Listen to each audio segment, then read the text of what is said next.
नमस्ते, सत श्री अकाल। आप सबका स्वागत है हम लोग के यूट्यूब चैनल में। इसका नाम है डोमिनियन ऑफ गॉड और हम यहाँ पर बात करते हैं लॉजिक और फिलोसफी पे। और आज हम बात करने जा रहे हैं कि रिसेंटली एक डिबेट हुआ था जावेद अख्तर जी और हम लोग के मुफ्ती समाल नदवी जी के बीच। तो उस डिबेट का मैं एक कंक्लूजन देता हूँ, जनरल कंक्लूजन, तो उस पर बात करने जा रहे हैं आज।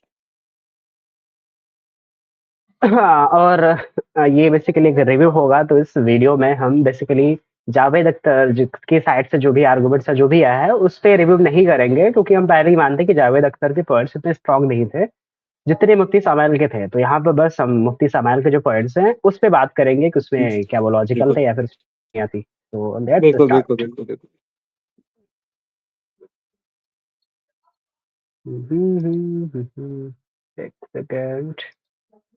ओके, सो डिबेट में चूंकि हम बात करने वाले हैं डज गॉड एग्जिस्ट के टॉपिक पर, तो ये एक ऐसा टॉपिक है जिसके मुताल्लिक कोई भी डिसीजन लेने के लिए अलग अलग स्टैंडर्ड्स हो सकते हैं। लिहाजा डिबेट के शुरू में ये जरूरी है कि हम ये जान लें कि आज के इस टॉपिक में कौन सा स्टैंडर्ड सही होगा और कौन सा गलत होगा। सबसे पहला स्टैंडर्ड जिसे मैं समझता हूं कि हमारे रिस्पेक्टेड जनाब जावेद अख्तर साहब बड़ी तेजी के साथ उसकी तरफ लपकेंगे, वो है साइंस। जबकि साइंस दर हकीकत खुदा के एग्जिस्टेंस को डायरेक्टली साबित करने या उसके एग्जिस्टेंस को डिनाई करने के लिए स्टैंडर्ड नहीं बन सकती। और उसकी वजह क्या है ये मैं नहीं कह रहा, ये वो लोग कह रहे हैं जो साइंस के एक्सपर्ट्स हैं। नेशनल एकेडमी ऑफ साइंस कहती है science doesn't have the processes to prove और disprove the existence of God. Why? क्योंकि साइंस का ताल्लुक एम्पिरिकल एविडेंस से है और एम्पिरिकल एविडेंसेस का ताल्लुक हमारे नेचुरल और फिजिकल वर्ल्ड से है, जबकि गॉड नॉन फिजिकल और सुपर नेचुरल रियलिटी है। लिहाजा नॉन फिजिकल रियलिटी को आप उस टूल के साथ नहीं चेक कर सकते जिसका काम फिजिकल रियलिटी को तलाश करना है। हाँ, सो यहाँ पे कोई अपना पॉइंट देना चाहेगा या फिर मैं स्टार्ट करता हूँ? बिल्कुल बिल्कुल बिल्कुल बिल्कुल बिल्कुल हम देना चाहेंगे। देखो, तुमने अभी गॉड का बात बोला, तुमने हमको गॉड को तुमने डिफाइन भी नहीं किया और तुमने बोल दिया कि it is a metaphysical being. तो भाई कौन सा गॉड का बात कर रहे हो? Because there are many definitions of God which is not metaphysical, है ना। और कुछ तो भाई ऐसा भी है कि जो आके इंटरवीन भी करते हैं डे टू डे लाइफ में, उसमें साइंस बिल्कुल बात कर सकता है ना। और आप जिस स्पेसिफिकली जिस गॉड का बात कर रहे हैं उसमें से ऐसा बात ना कर पाए, लेकिन आपने अभी उस तक डिफाइन ही नहीं किया कि गॉड सबका ताल्लुक क्या है ना। गॉड आप किस चीज का बोल रहे हैं? गॉड, है ना। आपने बोला it is a supernatural entity, okay that is fine, but क्या है वो सुपरनेचुरल एंटिटी? वो उसका डेफिनेशन नहीं है। Something that is supernatural doesn't equivalent to God. तो गॉड का मतलब क्या है, पहले आप डिफाइन तो कीजिए।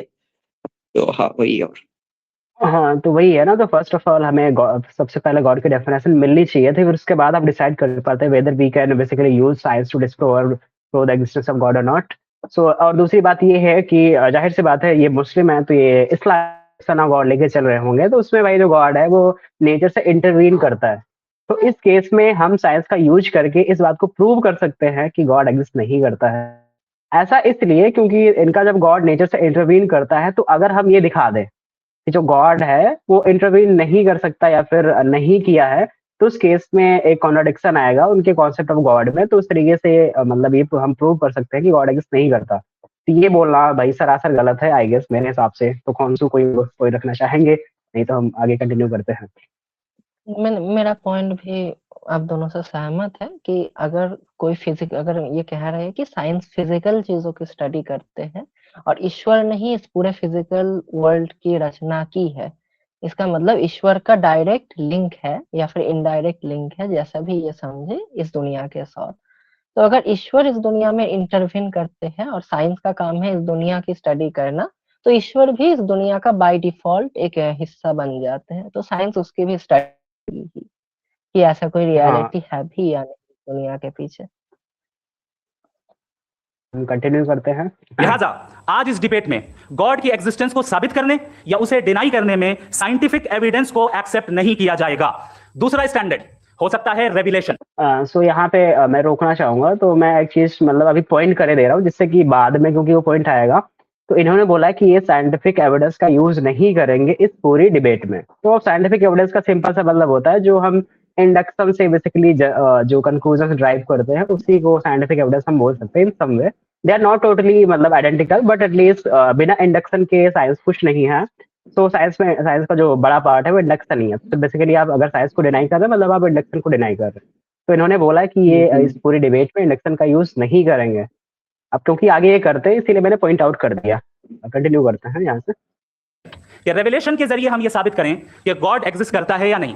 लेकिन ये स्टैंडर्ड भी आज इररिलेवेंट है। क्यों? क्योंकि रेवलेशन मेरे नजदीक सोर्स ऑफ नॉलेज है, वैलिड सोर्स ऑफ नॉलेज है, लेकिन हमारे जावेद अख्तर साहब के नजदीक ये वैलिड सोर्स ऑफ नॉलेज नहीं है। लिहाजा आज की डिबेट में मैं एक भी एविडेंस किसी भी मजहबी स्क्रिप्चर से नहीं दूंगा, ताकि जावेद अख्तर साहब के लिए वो अनएक्सेप्टेबल ना हो।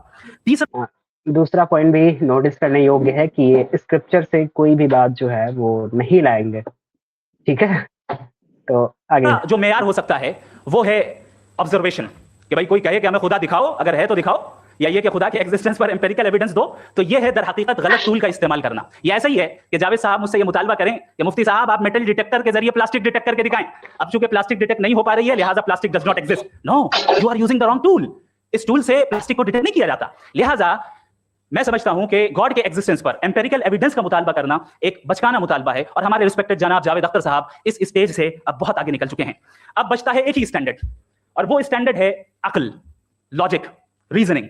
और यही वो स्टैंडर्ड है जिसके तहत गॉड के एग्जिस्टेंस को साबित किया जाएगा या गॉड की एग्जिस्टेंस को डिनाई किया जाएगा। लेकिन चूंकि ये बहुत इंपॉर्टेंट और सेंसिटिव टॉपिक है, इसलिए लॉजिकल आर्ग्यूमेंट भी ऐसा होना चाहिए जो डेफिनेटिव हो, इनडेफिनेटिव ना हो, जो 2 और 2 4 की तरह बिल्कुल वाजे हो, जिसे लॉजिकली रिजेक्ट करना पॉसिबल नहीं हो।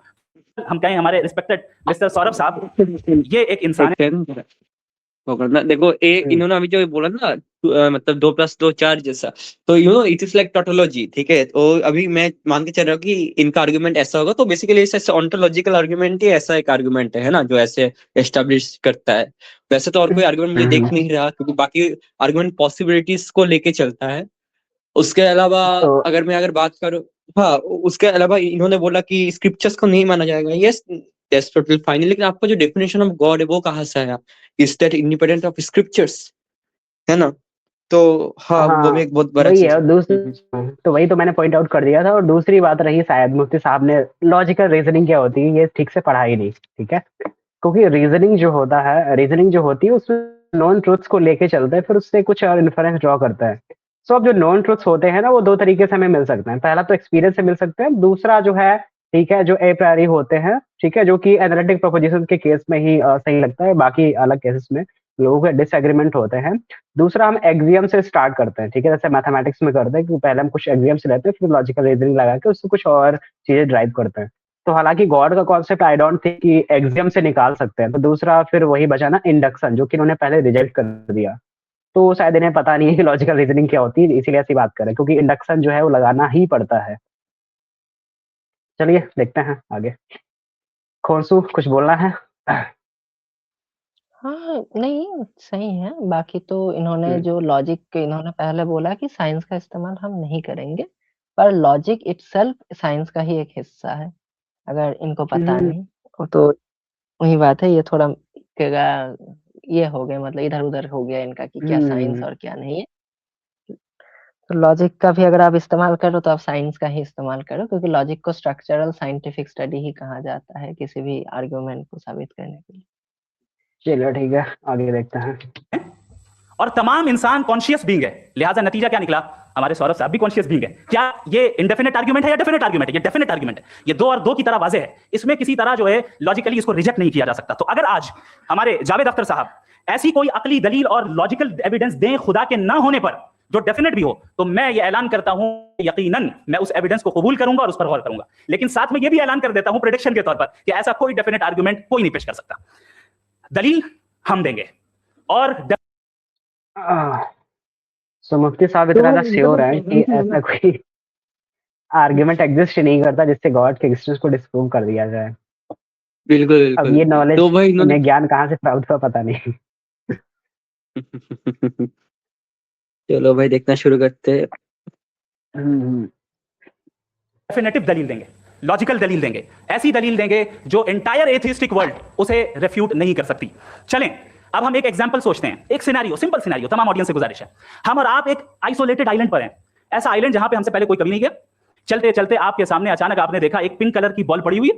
सबसे पहला सवाल आपके जहन में क्या आएगा कि ये बॉल यहां क्यों आई, कैसे आई, ये पिंक कलर की ही क्यों है, कोई और था, ये इसी शेप में क्यों है, कोई और शेप भी हो सकता था।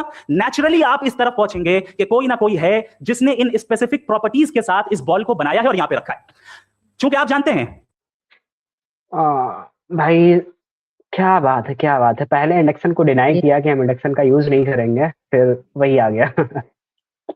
इस आर्ग्यूमेंट हम में जब मुफ्ती साहब की हम्म, प्रॉब्लम ये है थीस्टो की ही कि बहुत पुराना आर्ग्यूमेंट है। इवन मुफ्ती साहब को ये भी नहीं पता, इस आर्ग्यूमेंट को बहुत टाइम रिफ्यूट भी किया जा चुका है कि भाई बॉल तो इंसान बनाते हैं, यूनिवर्स को बनाते हुए किसी ने नहीं देखा है। तो वही तो आर्गुमेंट हम क्योंकि डिजाइन हमने है ये जो आर्गुमेंट हम डिजाइन है, मतलब जो एक क्लॉक एक वॉच का कुछ होता है, वॉच मेकर आर्गुमेंट्स ऐसे बोलते थे, इसमें बेसिकली फॉल्स हम्म, एनालॉजी है ना, इसको हम फॉल्स बिल्कुल। एनालॉजी बोलते हैं ना। देखो, तो वही है। पहली बात तो ये है, हम जब बॉल देखते हैं ना तो हम ऐसा इसलिए सोचते हैं कि उसको किसी ने बनाया, क्योंकि हमने पास्ट में ऐसे एक्सपीरियंसेस करे हैं कि जो बॉल्स है वो एक कंपनी में बनाई जाती है और वहां पे लोग उसको बनाते हैं, मतलब क्योंकि हमारा एक्सपीरियंस वो कहता है, ठीक है। हमने पहले एक्सपीरियंस करके रखा है कि बॉल जैसा जो स्ट्रक्चर होता है वो मैन मेड होता है, तो हम हमारा जो बिलीफ होता है उसी तरफ जाता है कि हाँ भाई इसको किसी ने बनाया होगा। बट वहीं अगर हम माउंटेन्स को देखते हैं ना, तो माउंटेन्स को देख के हमारे दिमाग में कभी ख्याल नहीं आता कि इसको किसी ने बनाया होगा, क्योंकि हमने कभी पास्ट में किसी को माउंटेन्स बनाते हुए नहीं देखा। तो ये हाँ बेसिकली फॉल्स एनालॉजी भी है। तो आगे देखते हैं, किसी को कुछ बोलना है नहीं तो आगे। नहीं आगे चलाइए। या। जो ये जो बॉल है इसका एग्जिस्ट करना जरूरी नहीं है, ये एग्जिस्ट कर भी सकती थी, नहीं भी कर सकती थी, और एग्जिस्ट करना ही था तो किसी और फॉर्म में करती, किसी और कलर में करती। अब आप इस बॉल को एक्सपैंड करते चले जाएं, एक्सपैंड करते चले जाएं, एक्सपैंड करते चले जाएं, यहां तक कि ये बॉल यूनिवर्स के साइज की हो जाए। बताइए कि क्या साइज के बढ़ जाने से सवाल बदल जाएगा? हरगिज नहीं बदलेगा, अभी भी सवाल रहेगा ये यूनिवर्स कहां से आया, इन स्पेसिफिक प्रॉपर्टीज के साथ कहां से आया, क्यों आया, किसने बनाया, ये सवाल उस वक्त भी वैलिड रहेगा। लेकिन ये सवाल अगर हम जनाब जावेद अख्तर साहब से करें तो चूंकि इनका वर्ल्ड व्यू एथिस्टिक है, और सिर्फ इनका नहीं, मतलब जितने भी एथिस्ट हैं और एथिस्टिक वर्ल्ड व्यू को रखने वाले से अगर आप ये सवाल करें कि ये यूनिवर्स कहां से आया, तो इनका जवाब या तो आर्ग्यूमेंट फ्रॉम इग्नोरेंस होगा या डॉगमेटिक होगा। या तो ये कहेंगे कि मुझे नहीं पता कि ये कहां से आया, लिहाजा गॉड डज नॉट एग्जिस्ट, ये आर्ग्यूमेंट फ्रॉम इग्नोरेंस है। या ये कहेंगे कि यार ये कितना गलत पॉइंट दे रहे हैं ना। तो अगर हम बोलते हैं ना कि हमें किसी पर्टिकुलर चीज की नॉलेज नहीं है, तो इसका मतलब ये थोड़ी ना हम उससे कुछ प्रूव कर रहे हैं कि गॉड एग्जिस्ट नहीं करता। ऐसा तो आई गेस कोई बोलता भी नहीं है ना, ये और खुद ही मतलब जावेद आर्गुमेंट अख्तर बना रहे हैं, खुद ही डिबंक कर रहे हैं। इन्होंने जो बोला कि एथिस्ट व्यू ए बोलेगा, तो इन्होंने ये चीज ऐसा क्यों किया कि एथिस्ट का पॉइंट ऑफ व्यू यही होगा, मतलब एथिस्ट ने अभी तो बात करना शुरू ही नहीं किया है ना। वही तो। सो हाँ वही है। तो हाँ चलो आगे देखते हैं, इनका आर्ग्यूमेंट भी कुछ सुन लेते हैं, अभी तो आर्ग्यूमेंट अभी तक शुरू भी नहीं हुआ अच्छे से, वो देख लेते हैं। कौन कुछ बोलोगे? नहीं ये नहीं यूनिवर्स नहीं खुद ब खुद बन गया, इसका मतलब ये है कि उस बॉल को भी खुद ब खुद बन जाना चाहिए, लेकिन बॉल के ताल्लुक से ये एक्सप्लेनेशन एक्सेप्ट नहीं की जाएगी कि ये खुद ब खुद बन गई, लेकिन यूनिवर्स के ताल्लुक से कर दिया जाएगा। इसे हम दूसरे अल्फाज में डॉगमा भी कह सकते हैं। दूसरी चीज, हमारे जावेद अख्तर साहब जरूर गॉड ऑफ गैप्स की मिसाल भी जरूर देंगे, और मिसाल देंगे कि पहले जमाने में बिजलियां कड़कती थी तो लोगों ने किसी एक खुदा की तरफ बारिश होती तो दूसरे खुदा की तरफ मंसूब कर दिया, उनके पास दलील नहीं थी। ये हमारा वर्ल्ड व्यू है ही नहीं, ये हमारा वर्ल्ड व्यू है ही नहीं, क्योंकि नेचुरल फिनोमेना के प्रोसेस की इंटरप्रिटेशन को जान लेने से ये कहां से साबित हो गया कि गॉड एग्जिस्ट नहीं करता है। इस पर मैं इंशाल्लाह अभी आगे बात करूंगा। आप हजरात ये भी देखेंगे, और मैं ये एक्सपेक्ट करता हूं कि हमारे रिस्पेक्टेड जनाब जावेद अख्तर साहब जरूर इमोशनल आर्गुमेंट्स भी देंगे, जो कि एक लॉजिकल फेलेसी है जब बात आती है ट्रुथ को डिसाइड करने में। क्यों? मिसाल के तौर पर वो कहेंगे कि अगर गॉड है तो इविल क्यों एग्जिस्ट करता है, जबकि यहाँ पे जावेद मुफ्ती जी साहब कुछ ने बोला बहुत भी नहीं। नहीं गॉड ऑफ गैप्स की जो इन्होंने बात की है, गॉड ऑफ गैप्स का लगाना मतलब ये नहीं है कि ईश्वर होता ही नहीं है, इसका मतलब हम अनसर्टेन है, वहां पे नेचुरल फिनोमेना भी हो सकता है, कोई और फिनोमेना भी हो सकता है। ईश्वर है ये तुम्हारी एज्यूमशन है, आप लोग एज्यूम करते हो कि नेचुरल फिनोमेना के पीछे कोई हायर कॉज ही होगा, और हम एज्यूम और नहीं जो करते, इसलिए हम गॉड ऑफ और जो गैप्स हमारे जावेद अख्तर को बोलते हैं कि ये ना अभी ये आर्गुमेंट देगा वो आर्गुमेंट देगा, भाई ऑल नोइंग अल्लाह है, फिर ऑल नोइंग तुम हो। डिबेट शुरू भी नहीं हुआ, तुम बोल दे रहे हो कि वो क्या बोलेगा वो क्या नहीं बोलेगा। तो अच्छा कोई ना, देखते अपने ओपोनेंट के आर्गुमेंट्स को प्री एज्यूम कर लेना।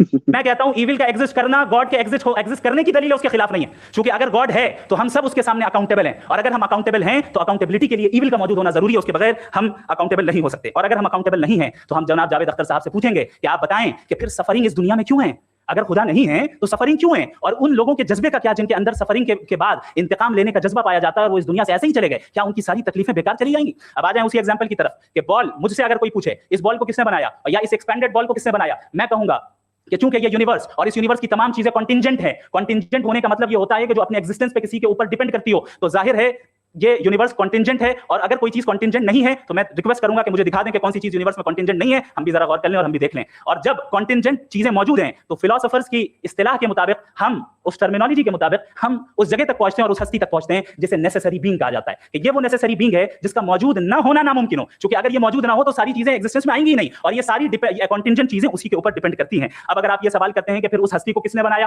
फिर उसका कॉज क्या है, फिर उसका कॉज क्या है, फिर उसका कॉज क्या है, और एंडलेसली चले जाएं, इसे हम कहते हैं इन्फिनिट रिग्रेस ऑफ कॉजेस, जो कि लॉजिकल फैलेसी है। कॉन्सेप्चुअली इन्फिनिटी पॉसिबल है, मिसाल के तौर पे न्यूमेरिकल्स 1 2 3 गिनते चले जाएं, इन्फिनिट नंबर्स है। मैं कॉन्सेप्चुअली बात नहीं कर रहा, प्रैक्टिकली रियलिटी में साबित करके दिखाएं कि infinite regress of causes possible है या नहीं। अगर पॉसिबल है तो हम मान लेंगे, मिसाल दे दें, और पॉसिबल नहीं है तो एक ही ऑप्शन बचता है जिसे हम कहते हैं नेसेसरी बीइंग। ऐसी नेसेसरी बीइंग जो इंडिपेंडेंट है, क्योंकि अगर वो डिपेंडेंट हुई तो वो नेसेसरी नहीं रहेगी। ऐसी इंडिपेंडेंट बीइंग जो इटर्नल है, अगर वो इटर्नल नहीं होगी, उसकी बिगिनिंग होगी तो वो खुद कॉन्टिंजेंट है। ऐसी बीइंग जो पावरफुल है, क्योंकि कॉन्टिंजेंट को एक्चुअलाइज करने के लिए पावर चाहिए। ऐसी बीइंग जो इंटेलिजेंट है और नॉलेजेबल है, क्योंकि ये यूनिवर्स स्पेसिफिक फॉर्म और स्पेसिफिक लॉज ऑफ नेचर के तहत प्रिसाइजली चल रहा है। थैंक यू मुफ्ती साहब।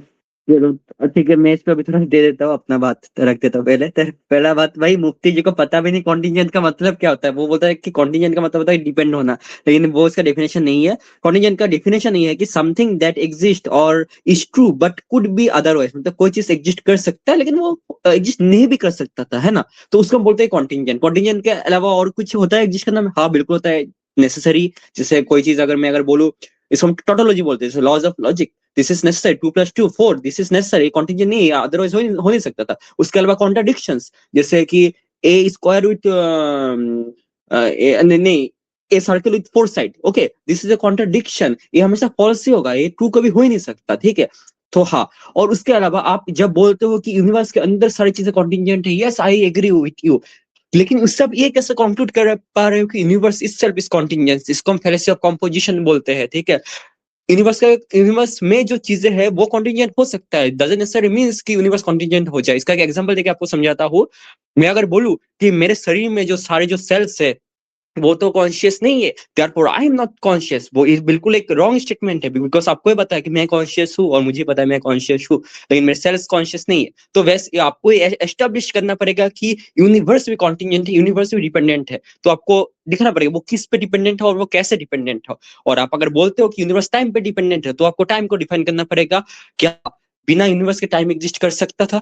सो या चलो, आप लोग कुछ बोलना तो आप भी बोल दीजिए। हाँ, तो सबसे पहली बात, कंटिन्यूसी आर्गुमेंट में बहुत सारे काउंटर्स हो सकते हैं, बट मैं अभी बस इतना ही बोले दे रहा हूँ कि सबसे पहली चीज जो है ना, कि कोई चीज जो होती है, सबसे पहले उन्होंने जैसे आहुरा ने बताया कि कंटिजेंसी जो मीनिंग होता है उसको गलत बताया। कंटिजेंसी का मतलब डिपेंडेंसी नहीं होता, ठीक है। वो अलग से आपको स्टैब्लिश करना पड़ता है कि अगर एक्स कंटिजेंट है तो जो वाई के ऊपर डिपेंडेंट है। दूसरी चीज, अगर कोई चीज कंटिजेंट हो तो ये हमें पता कैसे चलता है? अब ये क्वेश्चन बनता है ना। तो जैसे कि हम यूनिवर्स में अगर कोई चीज कंटिजेंट है या फिर नहीं, तो उसके लिए हम क्या करते हैं, हम ऑब्जर्व करते हैं, ठीक है। ऑब्जर्व करते बाद इंडक्शन लगाते हैं, ठीक है। मतलब हम बार बार चीजें ऑब्जर्व करते हैं, कोई चीज एग्जिस्टेंस में आती फिर जाती है, तो हमने अगर बार बार ऑब्जर्व करा फिर उससे हम जनरलाइज करते हैं कि हाँ बेसिकली वो चीज जो है present है, क्योंकि देयर वाज ए पॉसिबिलिटी या फिर there is a possibility it could have not existed. अब यहाँ पे फिर इंडक्शन आ गया, जो कि मैंने पहले पॉइंट आउट किया था ना, कि इन्होंने तो साइंस को रिजेक्ट कर दिया। अब जो वो इंडक्शन को और अच्छे से मतलब सिस्टमाइज करने के बाद जो फॉर्म आती है उसको हम साइंस बोलते हैं। तो उन्होंने इंडक्शन को डिनाई भी कर दिया और फिर से अपने आर्गुमेंट में इंडक्शन का यूज भी। अब दूसरी बात, अब क्योंकि हमें पता चल गया कि कोई भी चीज जो है वो कंटीजेंट होती है, इसको पता करने के लिए हमें ऑब्जर्व करना पड़ता है उस चीज को, ठीक है। क्योंकि दूसरा तरीका है ही नहीं, या फिर है तो भाई उल्टे सवाल बताएंगे। और दूसरी बात, आप जब बोलते हैं ना कि यूनिवर्स जो है वो कंटीजेंट है, तो आपको बताना पड़ेगा कि ये जो यूनिवर्स है वो कंटीजेंट क्यों है, कैसे है, आप पता चला, ठीक है। फिर दूसरी बात, अगर लेट्स से यूनिवर्स कंटीजेंट है तो आपको फिर से बताना पड़ेगा कि यूनिवर्स जो है वो किसी चीज पे डिपेंडेंट क्यों होना चाहिए, क्योंकि आप अगर कंटीजेंट है, डिपेंडेंट है, ठीक है। सो और इसके अलावा भी बहुत सारे काउंटर्स, जैसे कि इसमें क्या बोलते क्लास की प्रॉब्लम भी आती है, और भी प्रॉब्लम्स हैं, बट हम सभी को ऐसे एक्सप्लेन नहीं कर सकते। बट एटलीस्ट इन्होंने कंटिन्यूसी आर्गुमेंट को अच्छे से प्रेजेंट भी नहीं करा और वो फेल भी करता है इन्होंने जो प्रेजेंट किया।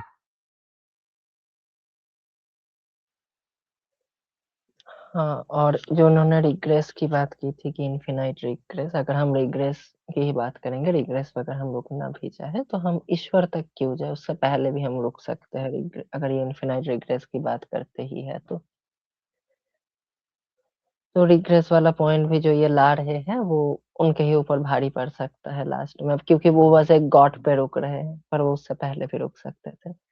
और बाकी कंटिंजेंसी आर्ग्यूमेंट जो लाइबनिस ने दिया था वो एक ऐसे ईश्वर को प्रूव करना जो कि इस यूनिवर्स से बाहर है, वो थोड़ा प्रॉब्लमेटिक है। तो फिर पीएसआर पे बेचते, मुझे पता नहीं कि इनको शायद पीएसआर के बारे में पता भी नहीं होगा, पीएसआर का बात ही नहीं किया है ना। फिर सफिशिएंट रीजन, कोई रीजन होना चाहिए कोई चीज के एग्जिस्टेंस का, एम आई राइट? बिल्कुल हाँ लाइव आर्ग्यूमेंट में पीएसआर आता है हाँ जिसकी हाँ। इन्होंने बात हम्म। वैसे ओडिन जी शायद से कहीं पे चले गए हैं। इंतजार ए- कर लेते हैं उनका। थोड़ा इंतजार कर लेते।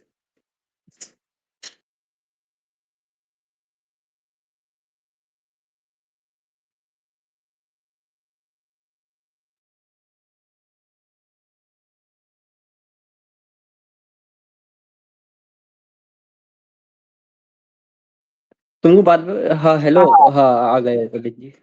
अच्छा अच्छा। और एक्चुअली पता नहीं मैक डिस्कनेक्ट कैसे हो गया जबकि मेरा कनेक्ट था, तो हाँ स्क्रीन दिख रही है? एक सेकंड। नहीं अभी मतलब स्क्रीन हाँ मतलब हाँ, अब ब्लैक आ दिख रहा रही है। है, अब दिख रही है, अब दिख रही है हाँ वो लोड हो रहा है, लोड हो रहा है, हाँ आगे आगे। ना? ठीक है। मैं आई गेस हमें इन जावेद के साहब की बाद बातों जावेद पे अख्तर साहब ऐसे से गुजारिश करना करूंगा, नहीं है, आप बैक तो टू बैक आएंगे। मैं उसको थोड़ा स्किप कर देता हूँ। और पूछा नेसेसरी बीइंग को साबित करने बैठे हैं, वो नेसेसरी कॉज की थी मुफ्ती, इनवाइट कर रहा हूं मुफ्ती साहब को। Your rebuttal round 1, you have 7 minutes. Thank you very much Javed साहब, आपकी बात को सुनकर बड़े महसूस हुए हम लोग, महसूस, do you understand, we enjoy. Okay, अब थोड़ा सा लॉजिकली उसको हम लोग ये देखते दरअसल हम लोगों ने कल गुजारिश की थी मुफ्ती साहब से भी, जावेद साहब से भी, कि हिंदुस्तानी जबान आम फहम सबको समझ में आ जाए और जहां कहीं आप मुश्किल शब्द इस्तेमाल करें वहां बताते भी चलें। Thank you. तो सबसे पहले हमारे साहब ने हवाला दिया कि खुदा फानी है, कितने मजहब आगे चले गए, किसी ने जुपिटर को खुदा माना, किसी ने किसी को माना। मैं कहता हूं जिसने कॉन्टिंजेंट चीज को खुदा माना गलत माना, वो खुदा ही नहीं, वो खुदा ही नहीं है। हम तो नेसेसरी बीइंग को साबित करने बैठे हैं, वो नाउ यहाँ पे एक प्रॉब्लम आती है ना कॉन्सेप्ट की, कि आप खुद से बता रहे हो ना कि गॉड कैसा होना चाहिए। You can not decide God God should be, और गॉड कैसा होना चाहिए ना। जैसे कि वो बोले नहीं गॉड तो कंटीजेंट होना चाहिए, तो आप उसको कैसे बोलोगे? तो आपको इसीलिए ये नहीं बोलना कि वो गॉड, ये बोलना कि मेरे एज पर माई कॉन्सेप्ट हम उसको गॉड नहीं मानते, and I am here to prove my God's existence. ठीक है, तो ये प्रॉब्लम है ना कि नहीं मान सकता ना, मैं बोल सकता हूँ कि भाई मैं चप्पल को गॉड मानता हूँ। ठीक है, अब क्योंकि जो कॉन्सेप्ट्स होते हैं, जो टर्म्स होते हैं, उसको हम ही डिफाइन करते हैं ना। तो और गॉड की कोई यूनिवर्सल एग्रीड डेफिनेशन है? ठीक है, सब लोग इससे थोड़ा सा डिसएग्री करते हैं, हर किसी की हल्का सा मतलब हर किसी के डेफिनेशन में वेरिएंस आ ही जाता है। सो ये पहला पॉइंट उसके गलत था। उसके अलावा लाइक गॉड का कोई उन्होंने डिफाइन नहीं किया। मुझे ये चीज मुझे बहुत बुरा लगता है जब एथिस्ट और थीस्ट का जब डिबेट होता है कि हमको चीजों को, टर्मिनोलॉजी को डिफाइन करना पड़ेगा। भाई कौन से गॉड का बात कर रहे हो, है ना? तुम अगर यहाँ पर अगर अद्वैत का अगर गॉड का बात करो वो ऐसा नहीं है, लेकिन इस्लाम का गॉड कुछ अलग है। तो लाइक तुम ये बोलते हो कि गॉड, तुम किस स्पेसिफिक गॉड के बारे में बात कर रहे हो, तुमको समझना पड़ेगा, है ना? तो वही है। और चलो फिर भी कोई ना। हम्म,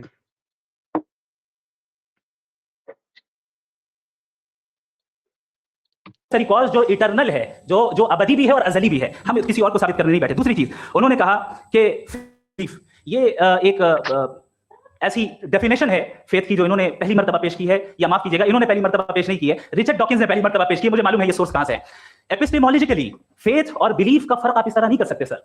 फेथ सही भी होता है, गलत भी होता है, बिलीफ सही भी होता है, गलत भी होता है। जो लॉजिक, रीजन और एविडेंस से बैक्ड होगा वो फेथ सही होगा। आप जिस फेथ की बात कर रहे हैं कि इलॉजिकल है और उसके पीछे नहीं है, तो we are on the same page. हम नहीं मानते उस फेथ को।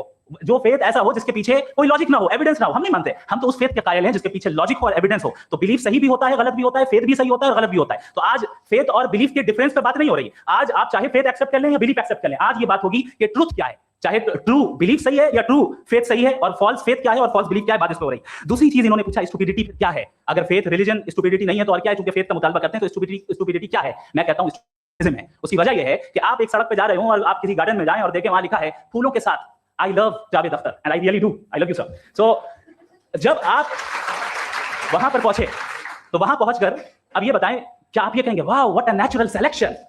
ये क्या नेचुरल सिलेक्शन है? नहीं, ये प्रिसाइजली डिजाइंड है, इसके पीछे डिजाइनर है।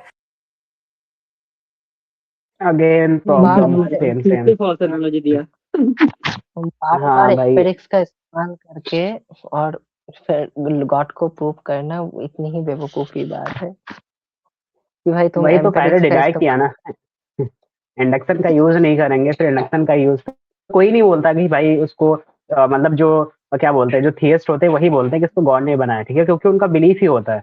बाकी अगर कोई न्यूट्रल बंदा होता है, ठीक है, उसको लेट से पता ही नहीं है, तब भी वो यही बोलेगा कि इसको गॉड ने बनाया है, ठीक है। और दूसरा बात, लेट से इससे क्या फर्क पड़ता है ना कि कोई क्या बोलता है कि गॉड ने बनाया नहीं बनाया, ठीक है। हम तो यहाँ ये डिसाइड ना एक्चुअल में बनाया कि नहीं, राइट। बिल्कुल। हाँ, और ये चलो स्टुपिडिटी कैसे है भाई? हम बोल रहे हैं कि अगर लेट से ये नेचुरल सिलेक्शन से आया तो ये स्टुपिडिटी कैसे है? मतलब ये इतनी बड़ी बातें बोल कैसे सकते हैं, ठीक है। अगर ये बोल सकते तो पहले तो उन्होंने सिलेक्शन यानी कि बेसिकली जो एवोल्यूशन है, ठीक है, नेचुरल सिलेक्शन बेस्ड जो एवोल्यूशन है उसको रिजेक्ट करना पड़ेगा और बोलना पड़ेगा वो जो थ्योरी है वो फॉल्स है, ठीक है। Without doing that he cannot say कि अगर हम बोल रहे हैं कि भाई ये जो फूल है वो नेचुरल सिलेक्शन से ऐसा बना है, ठीक है, तो स्टुपिडिटी है, राइट। और किसी को कुछ ऐड करना है? उस हाँ, थ्योरी वो को अगर वो किसी नेचुरल सिलेक्शन को रिजेक्ट करना चाहते हैं तो उनके पास जरूर, मैं मुफ्ती साहब से ही पूछूंगा कि आपके पास जरूर कोई प्रमाण होगा कि आपने देखा होगा कि इस चीज को किसी ने बनाते हुए देखा होगा। अगर आप इतना ही एम्पिरिक्स में खेल रहे हो तो आप दिखा दीजिए कि आपने देखा है कि इंसानों को खुदा ने बनाया है, क्योंकि उन्होंने तो बोल दिया कि वो टेस्टिमोनी का इस्तेमाल नहीं करेंगे, तो उनको आप एम्पिरिक्स ही दिखाना पड़ेगा या फिर कि भाई देखो ये है, मेरे पास प्रमाण है, ये वही मैंने तो। अपनी आंखों से कैसे देखा है, वीडियो नहीं तो रिकॉर्ड करके प्रॉब्लम लाया है, हूँ देखो अब ये रेस्पेक्टफुल डिबेट थी ना, लेकिन इन्होंने सीधा सीधा एथिस्ट को ठीक है, और वहां पे जावेद साहब भी है, वो भी एथिस्ट हैं, ठीक है, तो उनको भी स्टूपिड बोला इनडायरेक्टली, राइट। तो ये तो डिसरेस्पेक्ट करना हो गया ना।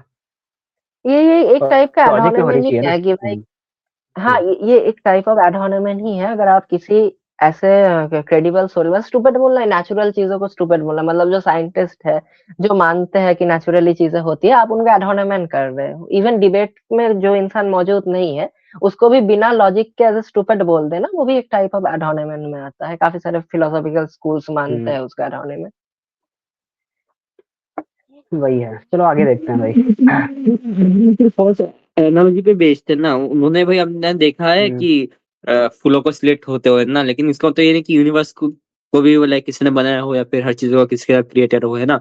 जिसने बॉल का वही जैसे तो। उन्होंने मिसाल दिया था, बॉल को हमने देखा है उसको क्रिएटर है बनाते हुए, है ना।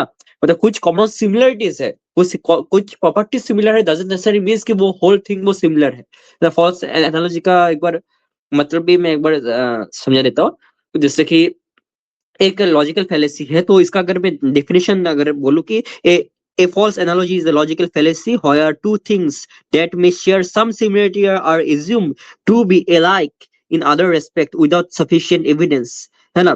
जैसे इसका एग्जांपल देता हूँ कि there is no difference between soccer and tennis, but they are both played on a rectangular field with a ball। ये बिल्कुल एक फॉल्स एनालॉजी है। कुछ सिमिलरिटीज है, डजंट नेसेसरी मींस कि वो चीज बिल्कुल अलाइक हो गया, है ना। तो ये भी सेम आर्गुमेंट ही, मतलब उनका आर्गुमेंट में ये फैलेसी उन्होंने कमिट किया, सो वही। और चलो आगे देखते हैं। आगे देखते हैं।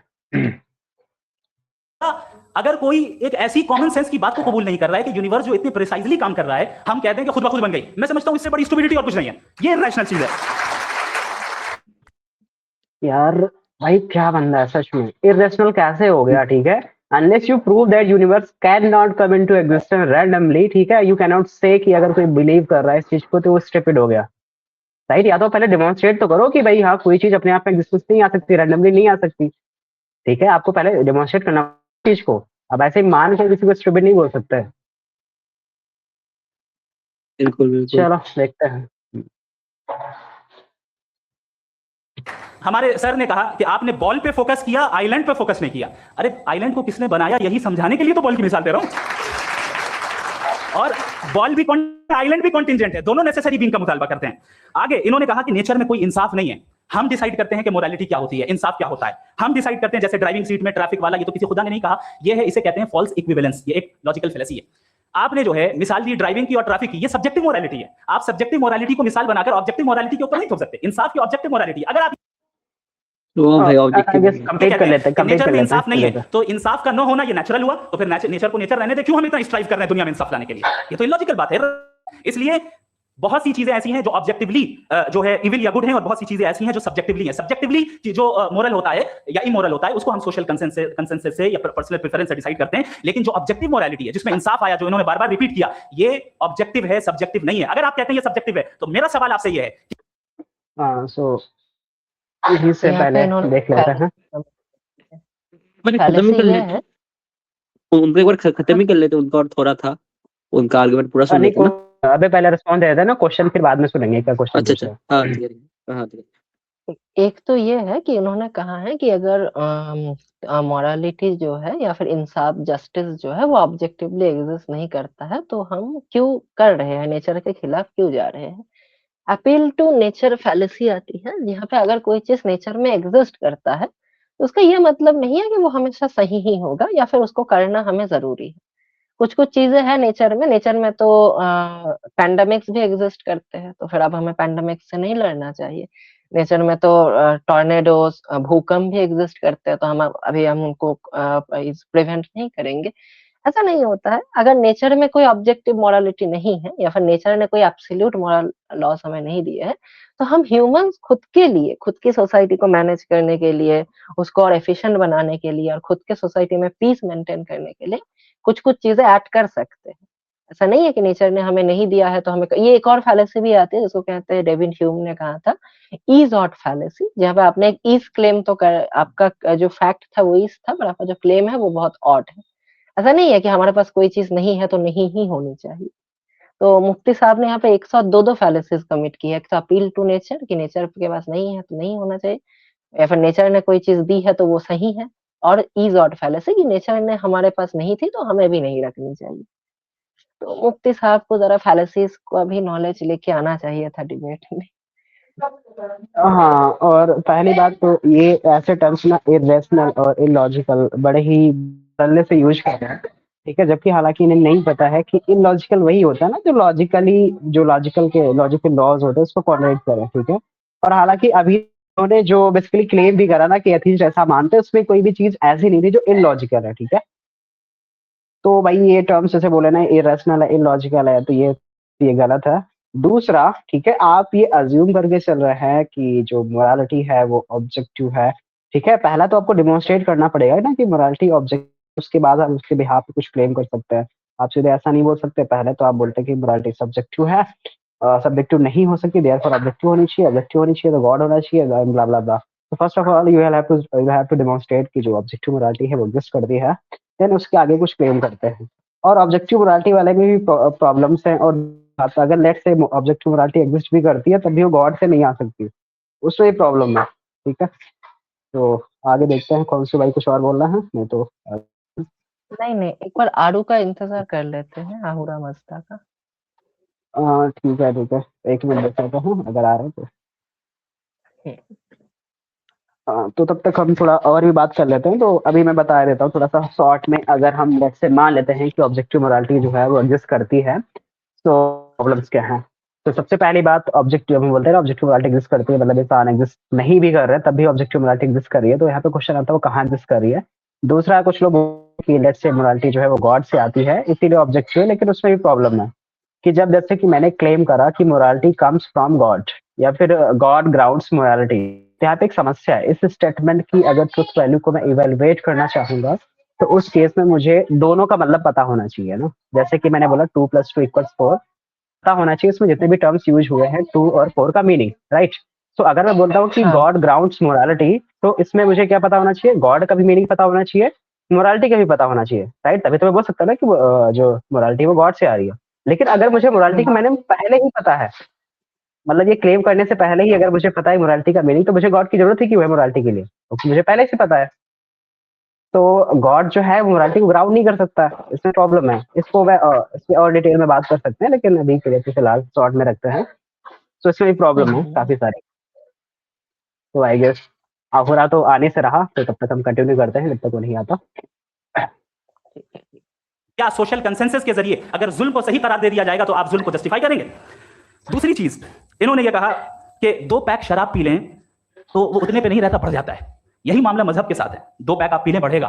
तो ये एक ऐसी मिसाल है, इसको कहीं भी फिट कर लें कि आप एथिज्म पे जब फिट करें, जब आप 2 पैक एथिज्म का लेंगे ना, तो वो बढ़ बढ़ के नॉर्थ कोरिया बनेगा। Thank you.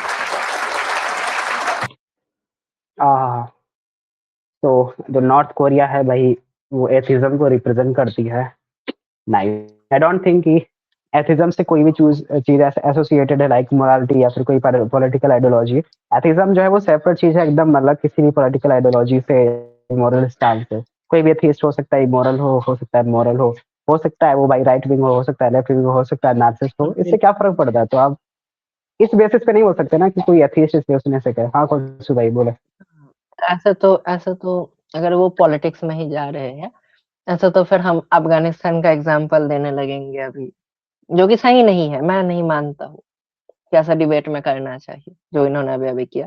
हम अभी दूसरे पाकिस्तान जो इस्लामिक रेजिम्स है अफ्रीका में, उन सब का एग्जाम्पल देने लगेंगे, जो कि बिल्कुल भी सही चीज नहीं है।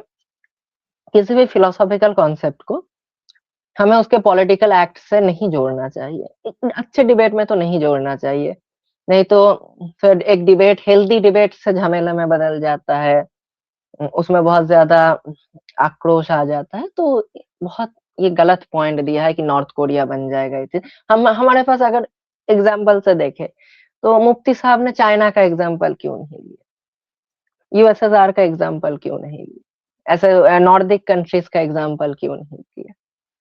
ये ये भी एक टाइप की फैलेसी है मुफ्ती साहब की, चेरी पिकिंग, कि देखता हूँ बहुत सारे एथिस्ट कंट्री है, उनमें से जो सबसे बेकार एथिस्ट कंट्री है मैं उसको उठा लेता हूँ। तो ये भी सही चीज, दोनों जगह सही चीज नहीं है, ना नॉर्थ कोरिया का, ना पॉलिटिकल चीजों को फिलोसॉफी के साथ कनेक्ट करना, और ना ही एक चेरी पिकिंग करना कि मैं उसको बस तो वैसे भी ना एथिज्म मोरालिटी को इंटेल भी नहीं करता ना कि आपको भाई ऐसे कंट्री बनानी चाहिए, फिर किसी को मारना चाहिए, फिर नहीं मारना चाहिए। एथिज्म का नहीं सिंपल सा मतलब होता है डिसबिलीफ इन गॉड। अलग होता है। एथिज्म बस गॉड, एथिज्म जो फिलोसॉफिकल कॉन्सेप्ट है वो बस गॉड को डिनाई करती है, उसका और कोई लेना देना नहीं है। आपके जो मॉरल्स होते हैं, आपकी जो पॉलिटिकल आइडियोलॉजी होती है, वो आपकी खुद की होती है। हाँ, काफी सारे political ideology like communism, Marxism promotes atheism, पर उनसे एथिज्म का कोई खामी नहीं होता। उन्होंने एथिज्म को अपने अंदर जगह दी है, एथिज्म ने उनको अपने अंदर जगह नहीं दी है। तो ऐसे नहीं होता कि कोई पॉलिटिकल आइडियोलॉजी से एथिज्म का एसोसिएट कर रहा है तो एथिज्म के ऊपर भी वो बर्डन आएगा। ये पूरी तरीके से ही गलत बात है। चलो आगे देखते हैं।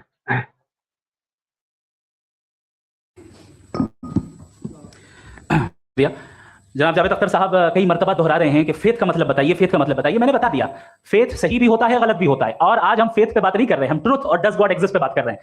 डज गॉड एग्जिस्ट, ये ट्रुथ यानी गॉड है या नहीं है, इसमें से दोनों ट्रुथ क्या है। अब आप उसे फेथ कह लें, बिलीफ कह लें, नॉट माई बिजनेस। उसके बाद आपने कहा कि भाई सवाल करने से मजहब रोकता है।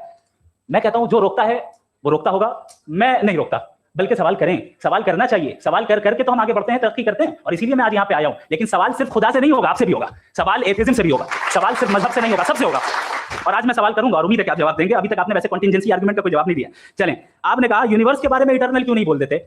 ये चूंकि लॉजिकली पॉसिबल ही नहीं है कि यूनिवर्स इटर्नल हो। यूनिवर्स एक कॉन्टिजेंट चीज है जो टाइम एंड स्पेस की पाबंद है, टाइम एंड स्पेस से बाउंड है। जो टाइम एंड स्पेस से बाउंड होगा वो कॉन्टिजेंट होगा। जो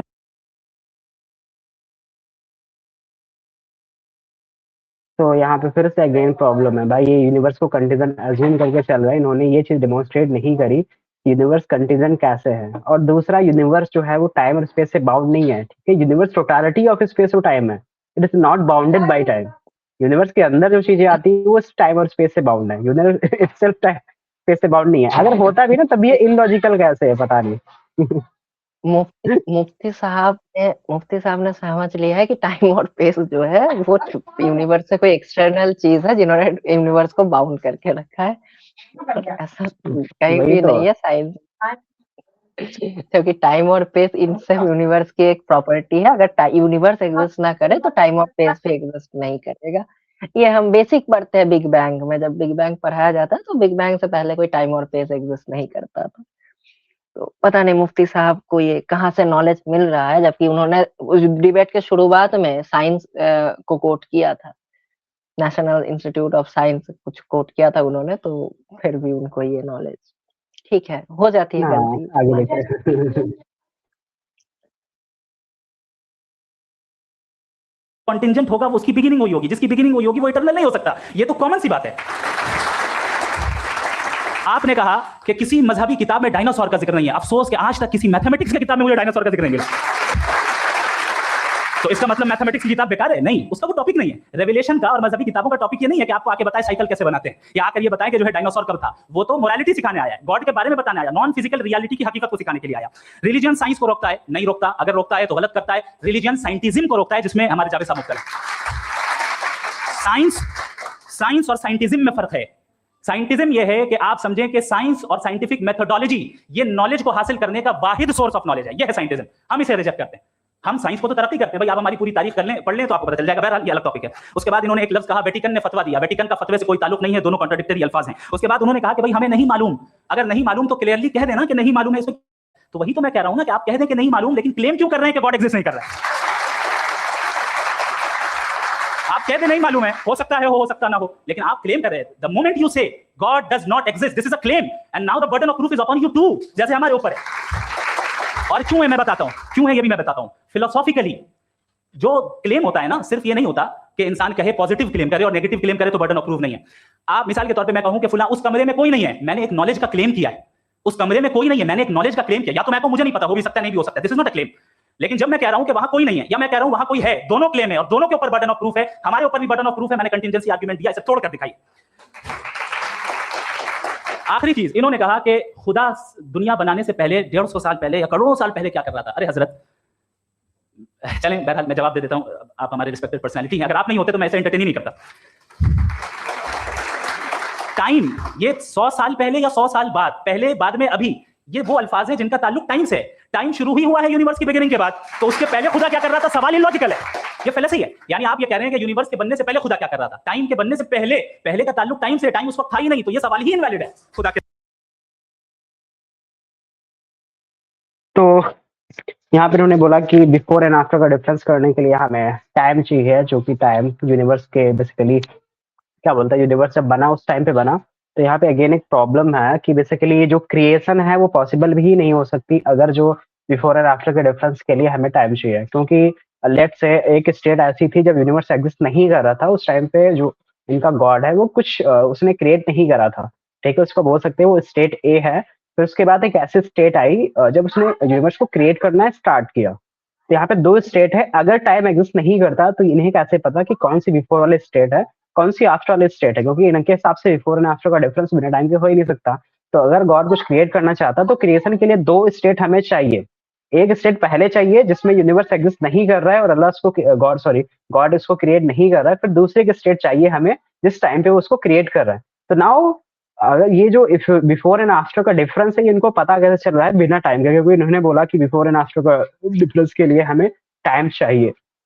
हाँ गोलसू भाई। हाँ, इसी पे प्रॉब्लम भी आता है इटर्नलिज्म की फिलोसॉफी में भी, कि जब हम क्लेम करते हैं कि ईश्वर इटर्नल है या फिर टाइम से बियॉन्ड है, तो आप जब भी इटर्नल बोलते हो किसी कॉन्सेप्ट को, अगर आप यहाँ पे ईश्वर को ये इटर्नल बोल टाइम से बचने के लिए, जो आपने कॉन्सेप्ट बोला कि बिफोर और आफ्टर का कैसे डिफरेंस या कर यूनिवर्स, अगर ये इटर्नल भी बोल देते हैं तो इटर्नल का भी बेसिक डेफिनेशन होता है। अगर कोई भी जानना चाहे कि मैं ये सोर्स कहाँ से कोट कर रहा हूँ, तो फिलोसॉफी और इंसाइक्लोपीडिया में बेसिक डेफिनेशन दिया है इटर्नलिज्म का, कि इटर्नल हम उसी चीज को कहते हैं जो पास्ट, प्रेजेंट और फ्यूचर में सेम रहे। तो अगर आपको कहीं पे पास्ट, प्रेजेंट, फ्यूचर पे डिनोट करना है, वहां पे भी आपको टाइम की जरूरत होगी, क्योंकि बिना टाइम को माने ये सब कॉन्सेप्ट एग्जिस्ट नहीं करते हैं। सेम यहाँ पे भी आफ्टर और बिफोर यूनिवर्स का क्रिएशन कब हुआ, कब यूनिवर्स नहीं था, ईश्वर इटर्नल है, तीनों कॉन्सेप्ट में मुफ्ती साहब को टाइम को मानना होगा। और अगर वो टाइम को मान लेते हैं तो ईश्वर भी मतलब टाइम से बियॉन्ड है नहीं, कहीं ना कहीं वो भी टाइम के अंदर फॉल करते हैं। और इन्होंने जो बर्डन ऑफ प्रूफ का बोला है, सही बोला है, बर्डन ऑफ प्रूफ लगता है नेगेटिव क्लेम में भी, जब आप एक ऐसे इंसान के सामने हो, एग्नोस्टिक के सामने। पर डॉकिंस एक जगह में कोड भी करते हैं कि जो बर्डन ऑफ प्रूफ है वो एक पॉजिटिव क्लेमर के सामने एक नेगेटिव क्लेमर का उतना वैल्यूएबल नहीं होता है। पर उस बात को भी हम नहीं लेते हैं, ठीक है, अब मुफ्ती साहब की इस बात को ग्रांट, क्योंकि काफी सारे फिलोसोफर्स ये मानते हैं कि नेगेटिव क्लेम में भी बर्डन ऑफ प्रूफ होता है, पर काफी सारे एथिस्ट थिंकर्स ये नहीं मानते, इसको लेकर कंफ्यूजन। तो कंटिन्यू करते हैं। के ताल्लुक से दूसरी चीज, आर्ग्यूमेंट ऑफ कंटिंजेंसी जो मैंने आपके सामने पेश की है, आपने बार बार ये प्रूफ किया और ये कह रहे हैं कि गॉड ऑफ गैप्स। देखिए पहले नहीं मालूम था, साइंस ने कर दिया। सिंपल की मिसाल से मैं समझा देता हूं। जिस गैप्स की आप बात कर रहे हैं ना, साइंस उन गैप्स को जिन चीज के जरिए भी प्रूव करेगा वो कॉन्टिंजेंट ही होगा। अब चाहे वो फोर्स हो, मैटर हो या एनर्जी हो। लिहाजा सवाल हमारा उस वक्त भी वैलिड होगा जब तक कि आप नेसेसरी बीइंग पे ना आ जाएं। और इन्फिनिट रिगरेस पॉसिबल नहीं है of causes in practical world, तो जाहिर है कहीं रुकना पड़ेगा। जहां रुकेंगे वही खुदा है। दूसरी चीज, आपने ये कहा, क्या कह रहा था मैं, किस point? What? Oh, no, after that, just now. हाँ, जहां रुकेंगे वही खुदा है। बहरहाल, तो टाइम का जिक्र हो गया, गॉड ऑफ गैप, सॉरी। या इसकी एक मिसाल आप ले लें। एक कार है, एक साहब ने देखा कि भाई कार जो है उसके व्हील्स कितने अच्छे लगे हुए हैं सही जगह पे, स्टीयरिंग जो है कितने अच्छे जगह पे लगी हुई, और सीट्स कितने वेल डिजाइंड है, कितनी प्रिसाइजली ये कार काम कर रही है। तो जरूर कोई ना कोई इसे क्रिएट किया है, किसी ने क्रिएट किया है। अब जावेद साहब आए और कह रहे हैं जनाब बोनेट खोलिए, इसमें इंजन है, इंजन इस कार को चला रहा है, hence prove no one has created the car. This is illogical, this is irrational. आपने इंजन के जरिए उस गैप को तो साबित किया, लेकिन क्या उससे कार की जो क्रिएशन है और उसका जो क्रिएटर है ये इंपॉसिबल हो जाए? ऐसा मुफ्ती साहब को भाई एनालॉजी देनी भी नहीं आती है, ठीक है। कार को बनाने की बात अलग होती है, चलाने की बात अलग होती है, ठीक है। तो एनालॉजी कैसे दे रहा है कि मतलब इंजन चला रहा है इसलिए इसका कोई एनालॉजी एब्सर्ड है भाई। दूसरा वही मैं फिर से बोल रहा हूँ, ये बार-बार आर्गुमेंट फ्रॉम डिजाइन यूज कर रहे हैं, तो भाई उसके लिए हमने पास्ट में एक्सपीरियंस करा है ना कि कार जो होती है कंपनी में हमने बनते हुए भी देखा है, इंटरनेट पे वीडियोस मौजूद है, खुद कंपनी में जाके देख सकते हैं कि जो कार्स होती है वो लोग बनाते हैं। तो उससे हम बेसिकली एक जनरलाइजेशन निकाल लेते हैं कि अगर कोई कार जो बनी हुई है तो उसका जाहिर सी बात है कोई ना कोई जो एक क्रिएटर होगा। लेकिन यूनिवर्स के केस में ऑब्जर्वेशन तो पॉसिबल ही नहीं है। तो कार के केस में तो हमने पास्ट एक्सपीरियंस किया, उसके बेसिस पे बोल रहे हैं। तो यूनिवर्स के केस में तो पॉसिबल नहीं है, तो बोल कैसे रहे हैं यहाँ पे? ये चीज तो डिमॉन्स्ट्रेट करो भाई, कि क्लेम कैसे कर रहे हो कि हर चीज का क्रिएटर होना चाहिए। हम ये मानते हैं ना, इसीलिए हम बच्चों को सिखाते भी है ना कि एक नेचुरल चीजें होती है, कुछ आर्टिफिशियल चीजें होती है। तो आर्टिफिशियल जो हम इंसान बनाते हैं, नेचुरल जो होती हैं उसको जो बेसिकली हम ऐसे बोलते हैं वो समहाउ वो एग्जिस्ट करती है, हमें नहीं पता वो कैसे करती है। हाँ कुछ भाई। एग्जिस्ट करती।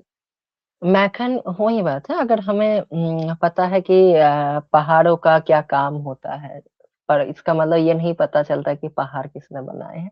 गाड़ी चलती है गाड़ी के इंजन से, पर उससे हमें ये नहीं, अगर अगर कोई ऐसी गाड़ी एग्जिस्ट करती, सोचो कि गाड़ी अगर नेचुरली एग्जिस्ट करती, तो आप उसका इंजन खोल लो, कुछ भी खोल लो, गाड़ी चलाता है कैसे ये जान लो, और आप इससे ये नहीं कभी भी नहीं जान सकते गाड़ी बनी कैसे होगी। ये सेम चीज बार-बार वो गलती कर रहे हैं। हम भी जानते हैं कि नेचर काम कैसे करता है, पर नेचर काम कैसे करता है इससे हम ये नहीं जान लेते कि नेचर क्यों, मतलब वो एग्जिस्टेंस में कैसे आया है। हमें बहुत कुछ पता है कि धरती ऐसे घूमती है, धरती सूरज का चक्कर लगाती है, सूरज यूनिवर्स का लगाता है, पर इससे ये सब पता नहीं चल रहा कि उन लोगों का एग्जिस्टेंस कैसे हुआ है। हाँ, शायद आजकल साइंस के बाद कुछ-कुछ ज़्यादा अच्छी मेथोडोलॉजी है जिससे हमें ये भी पता चलता है कि हमारा सोलर सिस्टम बना कैसे। पर वो भी बस एक प्रोबेबिलिटी है, हम कभी साइंस कभी सर्टेनिटी के साथ नहीं बोलता है कि ऐसे ही हुआ होगा। तो पहली बात तो बार-बार सर्टेनिटी का इस्तेमाल करना वो भी एक गलत चीज़ है। कि आपको कोई चीज़ सर्टेनिटी से पता होगी, इसका आपके पास एक सोर्स प्रूफ होना चाहिए, वैलिड प्रूफ होना चाहिए, वैलिड सोर्स ऑफ नॉलेज होना चाहिए, कि आप इतना सर्टेन कैसे हो। दूसरी बात, गाड़ी ये सब एनालॉजीज़ गलत है। बार-बार एम्पिरिक्स का इस्तेमाल करना गलत है, इंडक्शन का इस्तेमाल करना गलत है। तो मुफ्ती साहब को एक वो उन्होंने मैं एक सिंपल बात कहूँ, अभी तक उन्होंने मेरे को नहीं दिखा कि कंटीन्जेंसी को कहीं पे भी प्रेज़ेंट किए कर रहे हैं। अभी तक उन्होंने कंटीन्जेंसी जो आर्गुमेंट है, असली जो आर्गुमेंट है, उसको अभी तक ठीक से कहीं पे प्रेज़ेंट नहीं किया। अगर उसको वो प्रेज़ेंट करे तो बहुत अच्छा होगा, बहुत अच्छा लगेगा सुनने में। वो वही डिज़ाइनर की आर्गुमेंट पे जा रहे हैं। वही तो, चलिए देखते हैं। पॉसिबल है? उसका सवाल खत्म हो जाए, ऐसा पॉसिबल है? नहीं। आपने गैप्स को फिल करके, कंटिंजेंट चीजों से गैप्स को फिल करके हमारे ऑब्जर्वेशन को और ब्रॉड कर दिया। अब हमें और पता चल गया कि ये जो कार है इसका सिस्टम कितना ज्यादा कॉम्प्लेक्स है। पहले कम समझते थे, अब कॉम्प्लेक्सिटी और ज्यादा वाजे हो गई। अब हमें समझ में आ रहा है कि हमारी सर्टेनिटी और बढ़ गई कि जरूर इस कार को किसी ना किसी ने बनाया। यही मामला यूनिवर्स का है। साइंस हमेशा फिजिकल वर्ल्ड की चीजों को ही फिल करती जाएगी और फिजिकल चीजों से ही करती जाएगी, क्योंकि एम्पिरिकल एविडेंस का ताल्लुक फिजिकल वर्ल्ड से है। आप साइंस के जरिए मेटाफिजिकल रियलिटी को कभी साबित नहीं कर सकती। ये रॉन्ग टूल का इस्तेमाल करना है। ये वही काम है कि आप मेटल डिटेक्टर से प्लास्टिक डिटेक्टर करने चलें, जो कि जाहिर है सही नहीं है। Thank you. हाँ भाई, तो ये भी एक बड़ा क्लेम है ना कि मेटाफिजिकल रियलिटी जैसा कुछ होता भी है, ठीक है। हमें जितना पता है, जिस रियलिटी का पता है, वो तो भाई जो हम ऑब्जर्व कर पा रहे हैं उसी का पता है। जैसे कि प्लेटोनिज्म या फिर प्लेटोनिक जो रियल्म होता है, ठीक है, उसको भी सब लोग रिजेक्ट ही करते हैं। तो आई डोंट थिंक कोई ऐसी बहुत रियलिटी एग्जिस्ट भी करती है जो कि ऑब्जर्वेशनल वर्ल्ड के बियॉन्ड है। ये क्लेम कैसे करते हैं कि मेटाफिजिकल रियलिटी ऐसा कुछ होता भी है? जनरली जो प्लेटोनिक जो फिलोसॉफी है ज्यादातर ये जो मेटाफिजिक्स के दो कॉन्सेप्ट होते हैं। एक तो हम जो जनरली फिलोसॉफी में इस्तेमाल करते हैं जिसका मतलब होता है इंटरप्रिटेशन ऑफ द रियलिटी, पर यहाँ पे जो मुफ्ती साहब यूज कर रहे हैं वो प्लेटोनिक कॉन्सेप्ट ऑफ मेटाफिजिक्स है कि बियॉन्ड फिजिकल वर्ल्ड कोई रियलिटी होगी। ये रियलिटी प्लेटो की फिलोसॉफी से आती है, पहली बार उन्होंने ही दी थी। प्लेटो कहते थे कि क्योंकि दुनिया चेंज हो जाती है, दुनिया बदल जाती है, दुनिया में कोई भी चीज कंसिस्टेंट नहीं है, तो एक ऐसे फ्रॉम्स एग्जिस्ट करते होंगे जो इस दुनिया से ज्यादा कंसिस्टेंस होंगे। उसी को अभी इन्होंने ईश्वर पे डाल दिया है कि ईश्वर भी ऐसी ही मेटाफिजिकल रियलिटी में एग्जिस्ट करता होगा। जो प्लेटो का जो ईश्वर है वो भी एक ऐसी ही मेटाफिजिकल वर्ल्ड में एग्जिस्ट करता है, डेमिगॉड। तो वहीं से ये कॉन्सेप्ट आ रहा है। पर ये जो मेटाफिजिकल रियलिटी है ये बस प्लेटो का एक डर था जो कि प्लेटो ने देखा था। कार्ल पॉपर इसको बहुत अच्छा एक्सप्लेन करते हैं अपने किताबों में कि क्योंकि प्लेटो जैसे फिलोसोफर्स, आइडियलिस्ट फिलोसोफर्स चेंज से डरते थे और परफेक्शन की ओर भागते थे, दैट्स व्हाई उन्होंने एक ऐसी वर्ल्ड की कल्पना की थी। ये महज एक कल्पना है, फिलोसॉफी की दुनिया में इसको कल्पना कहा जाता है। ये किसी भी टाइप का, इसके पास हमारे पास कोई सबूत नहीं है। प्लेटो की जो ये पूरी थ्योरी है वो बेस्ड है एक जनरल एम्पिरिक्स में।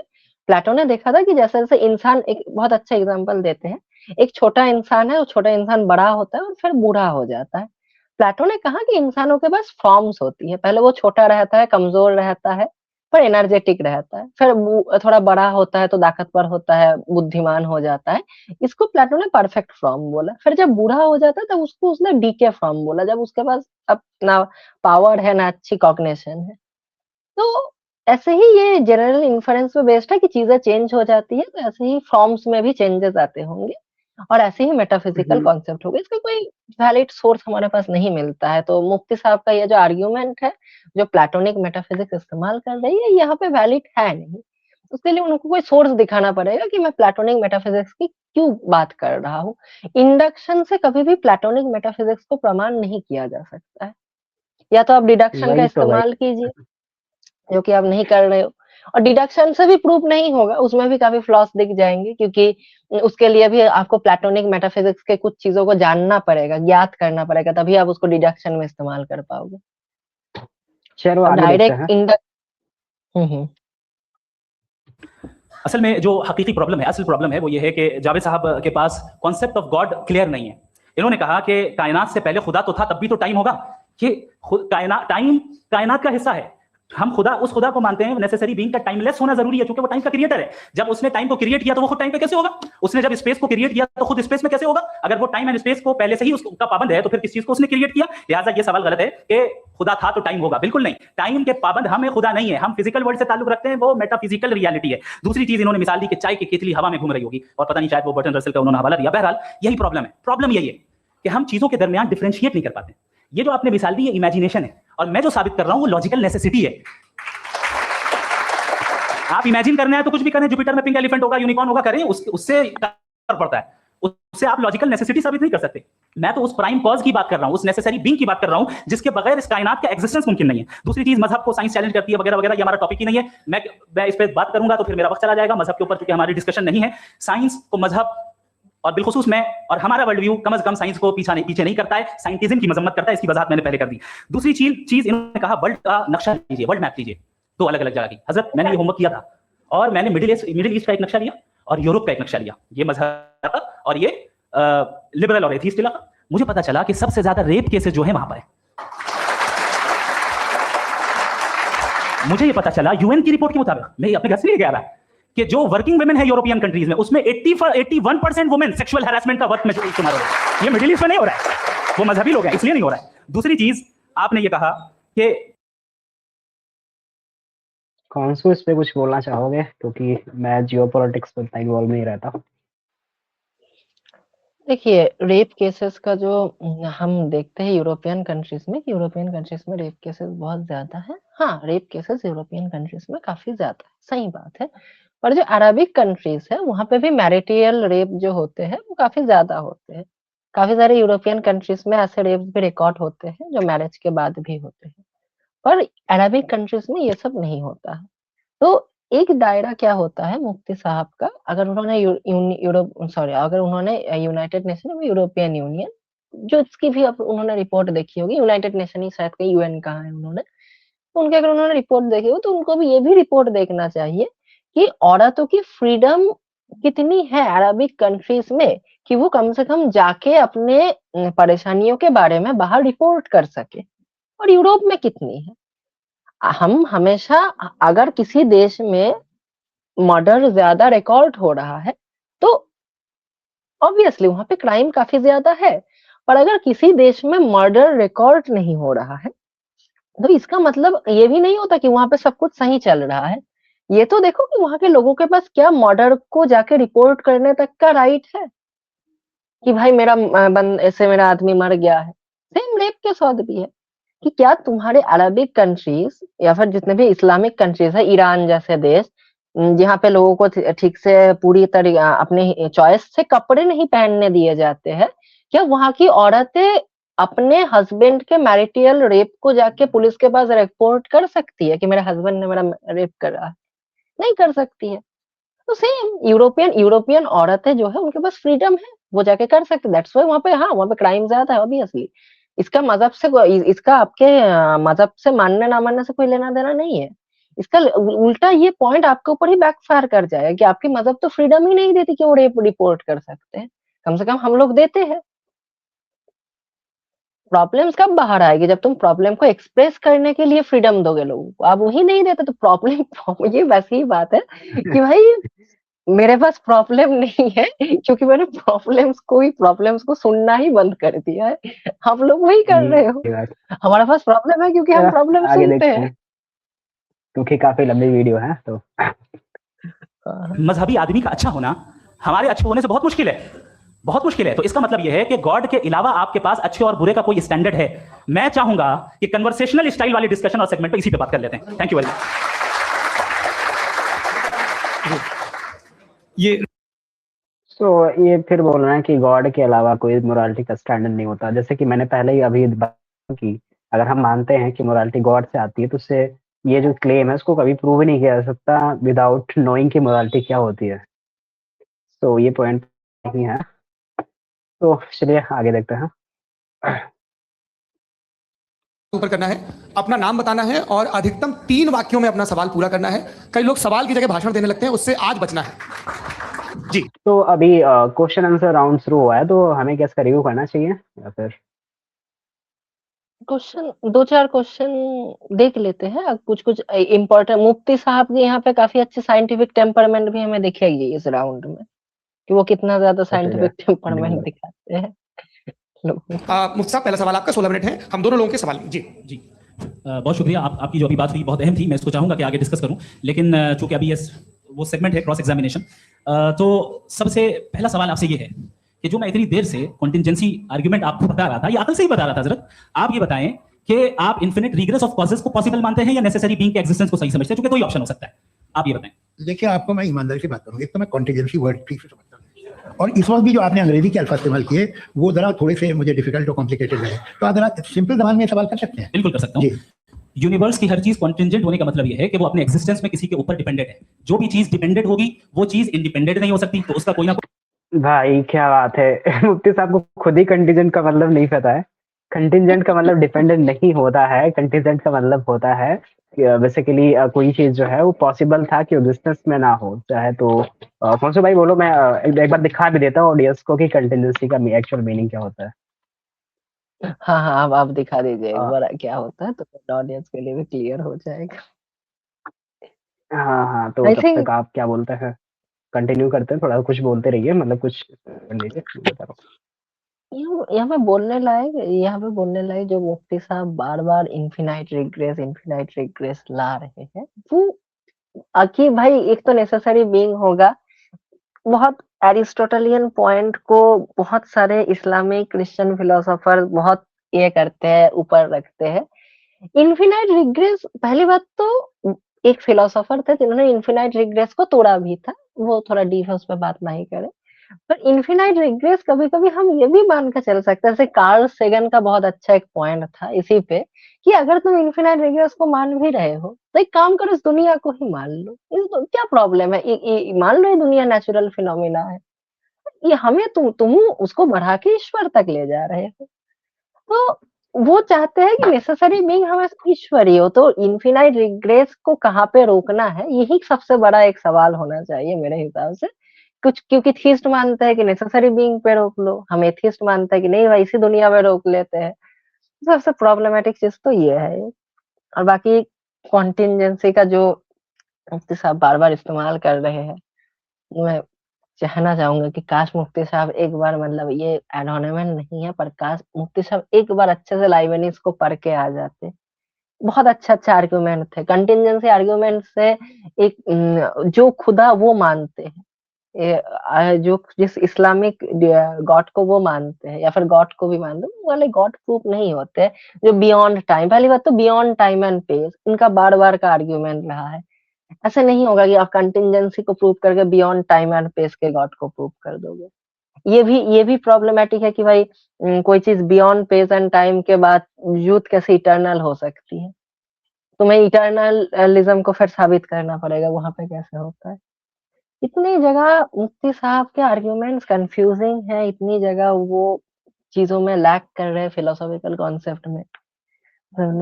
सिंपली ऑडियंस जाके देख सकती है फिलॉसफी ऑफ एनसाइक्लोपीडिया में इटर्नलिज्म आता है क्या है। शुरुआत में ही कुछ लाइंस में दिया गया है पास्ट, प्रेजेंट और फ्यूचर, ये तीनों कॉन्सेप्ट के बारे में। और पेस और हाँ, तो टाइम मैं से इसको बाहर थोड़ा मैं नहीं दिखा रहा हूँ, तब तक इसको कंटिन्यू करते हैं दोनों में साइड में। कोई कॉज होगा। तो अब आप क्या समझते हैं कि ये इन्फिनिट रिग्रेस है, यानी कॉज पर कॉज, कॉज पर कॉज, कॉज पर कॉज, और कभी कोई यानी एंडलेसली चलता रहा? क्योंकि अगर ऐसा होगा तो हम तो एग्जिस्टेंस में आते ही नहीं, लॉजिकली ये मुत्तफक अलैह चीज है, मुत्तफक अलैह अग्रीड अपॉन। इस पे हमने एग्री किया था कि मुश्किल शब्द आएगा तो अर्थ बताना पड़ेगा। तो इन्फिनिट रिग्रेस तो पॉसिबल नहीं है, तो कहीं ना कहीं आपको रुकना पड़ेगा ऐसे नेसेसिटी। कोई जरूरत नहीं रुकना, किसने कहा रुकना पड़ेगा? आप रुकते हैं खुदा पे, आप नहीं रुकते। आप कहते हैं वो हमेशा से, जब उस वक्त से है जब वक्त नहीं था। आप कहाँ रुकते हैं कि अब हुआ था वो? आप नहीं कहते। हम क्यों नहीं मान सकते कि यूनिवर्स जो है और बल्कि मल्टीवर्स जो है वो हमेशा से है, वो बनती है, बिगड़ती है। एक हमारे यहाँ एक चीज है ब्लैक होल, वो समेट लेता है वापस, फिर ब्लास्ट होता है, फिर फैल जाता है। और इसमें हमारी तो खैर कोई औकात ही नहीं है इंसान की। एक छोटे से जर्रे पे हम 50-60 साल की उम्र रखते हैं, जो करोड़ों अरबों साल की कायनात है उसमें, और पैदा भी निहायत ही बेहुदा वजह से हुए थे। तो इसमें ये सोचना कि इसकी वजूहात और ये क्यों है, ये डिपेंडेंट है, ये हम देख रहे हैं। क्या मालूम, आप सोचिए कि ये जो फैल रही है कायनात, ये कहाँ फैल रही है, ये कहाँ और ये फैल क्यों रही है? बना ली थी तुमने, रुको, यहाँ काफी है। ये फैल क्यों रही है? ये और कौन सी कायनात जिसे मैं दूरबीन से देखता हूँ तो 2 बिलियन लाइट ईयर पे है, उससे मेरा कोई वास्ता ही नहीं है। 2 बिलियन ईयर यानी अगर मैं 80,000 माइल्स पर सेकंड से चलूं तो 20 करोड़ साल में वहां पहुंच जाऊंगा। इसकी जरूरत क्या थी? ये दुनिया, ये कायनात, इंसान अशरफुल मखलूकात के लिए बनाई गई ना। तो ये सब ये टर्म समझ में नहीं आया, इसमें कोई खास समझने वाली बात चीज नहीं। ये जो अल्टीमेट कहा यह जाता है कि ये जो पूरी यूनिवर्स है, ये जो दुनिया है, ये इंसान, अच्छा ये सब इंसान के लिए, क्यों था? सही है ना? बिल्कुल, लेकिन इसका ये मतलब नहीं कि किसी चीज के पीछे रीजन आपको नहीं पता तो रीजन नहीं है, इसे कहते हैं नहीं, मुझे नहीं पता, लेकिन मेरी जिम्मेदारी नहीं है। वो बिल्कुल सही कहा था उसने, बर्टन रसल ने। आपने उसे मजाक में टाल दिया कि भाई आप एक दावा कर रहे हैं, मैं क्यों कहूं कि ये गलत है दावा? आप प्रूफ कीजिए, मेरे पे जिम्मेदारी ही नहीं है, मैंने थोड़ी कहा है। आप प्रूफ कीजिए कि ये सही। आप आर्गुमेंट ऑफ कंटिजेंसी आप का जवाब सवाल पूछना चाहेंगे? आप सवाल पूछना चाहेंगे मुफ्ती साहब से? क्योंकि ये क्रॉस एग्जामिनेशन का दौर है। आप जैसे पहले बोल रहे थे फेथ को लेकर कुछ, मैं ये पूछना चाहूंगा कि खुदा ने जो भी रेवलेशन किए हैं, एक मतलब लोगों में किया है, अलग अलग रेवलेशन है। कहीं कुछ एक बातें हैं, कॉन्ट्रडिक्शन भी है आपस में, कहीं कुछ आप कर सकते हैं, कहीं कुछ नहीं कर सकते। ऐसा नहीं है कि सबकी कोड ऑफ मॉरल एक है। तो ये किस्सा क्या है? अब आप ये देखिए कि मुझे कभी कभी लगता है कि जो फुटबॉल फाइनल होता है, लाखों लोग होते हैं, फिर वो टीवी कवर करती, करोड़ों लोग, अगर उसमें खुदा की एक बूमिंग आवाज आ जाती, मैं गॉड हूं, तो सारे लोग अभी सुन लेते और टीवी पे भी सुन लेते, किस्सा खत्म होता। ये इतनी राजदारी क्या है कि तुम सामने कुछ तो सबूत दे दो हमें सॉलिड। ये कैसा कि यूनिवर्स कैसे बने, इससे मसला क्या हल होगा? मैं पूछूंगा आपसे खुदा कैसे बना? क्यों नहीं पूछूंगा कैसे बना? बल्कि वो तो कायनात से कहीं ज्यादा इंटेलिजेंट है, कायनात से कहीं ज्यादा कॉम्पिटेंट। जी वो हमेशा से नहीं, आप कहेंगे मैं मान लूं। अच्छा, दोयम वो कादिर मुखलक, यानी कादिर मुखलक का मतलब ओमनीपोटेंट, जो चाहे कर सकता है। आप नौकरी दिलवा सकता है, आपकी अच्छी जगह शादी करवा सकता है, आपके पड़ोसी का मुकदमा हरवा सकता है, आपको जिता सकता है, सब काम करता है। थोड़ा सा माइक तो वो इस दुनिया को चला कैसे रहा है? ये दुनिया कैसे चल रही है? आपको इसमें हैरत नहीं होती? या कयामत के बाद कभी एक जस्टिस होगा, जब ये बच्चा मर चुका होगा, जिसकी धज्जियां उड़ गई बम से, इसको इंसाफ मिलेगा सब, अच्छा, अब जवाब दूं? हाँ कीजिए। मैं इसीलिए आपकी तरफ सबसे पहले आपने रेवलेशन और स्क्रिप्चर्स की बात की, इस पे मैं बात कर सकता हूं, लेकिन आज नहीं, वक्त कम है, कभी और इस पे डिस्कस करेंगे। मैं तैयार हूं उस पे भी बात करने के लिए। ये अभी से राउंड 2 की भूमिका तय हो रही है। डज गॉड एग्जिस्ट राउंड 2 जी। चूंकि आज गॉड के एग्जिस्टेंस पे बात है, तो मैं उसी के रिलेटेड जो है आपके सवालात को एंटरटेन भी करूंगा और मैं भी पूछूंगा। आपने कहा कि आपने साबित ही नहीं किया, जबकि आर्गुमेंट ऑफ कॉन्टिजेंसी बुनियादी आर्गुमेंट है। आप मुझे कॉन्टिजेंसी का मतलब बताइए, आपका मतलब क्या है कॉन्टिजेंसी? कॉन्टिजेंसी का मतलब यह हुआ कि हर वो वजूद जो किसी भी चीज का पाबंद है, हर वो वजूद या हर वो चीज जो अपने एग्जिस्टेंस में किसी भी चीज के पाबंद है और उससे बाउंड है, उसको उसकी जरूरत है, उस पर डिपेंड करती है, तो जाहिर सी बात है कि उसकी कॉज होता है। ये तो अकल की बात है, ये आप रीजनिंग की बात करते हैं, मैं वही कर रहा हूं। दूसरी चीज, आपने ये बात कही कि इतने बिलियन लाइट ईयर्स दूर है, उसका मेरा क्या लेना देना। फिर मेरे ख्याल से आपको ये नहीं कहना चाहिए I think therefore I am an atheist. आपको सोचना चाहिए, सिर्फ आप एक लिमिटेड दायरे में रहकर नहीं सोचें, बल्कि बाहर निकलकर सोचें। आपने तीसरा सवाल किया, आपने दो तीन सवाल ये ऐसी बात है ना कि ये कुछ लोगों को इतराज हो जाएगा आप पे कि आप कुछ भी सोचिए, ये इजाजत आपको है नहीं, मुझे है।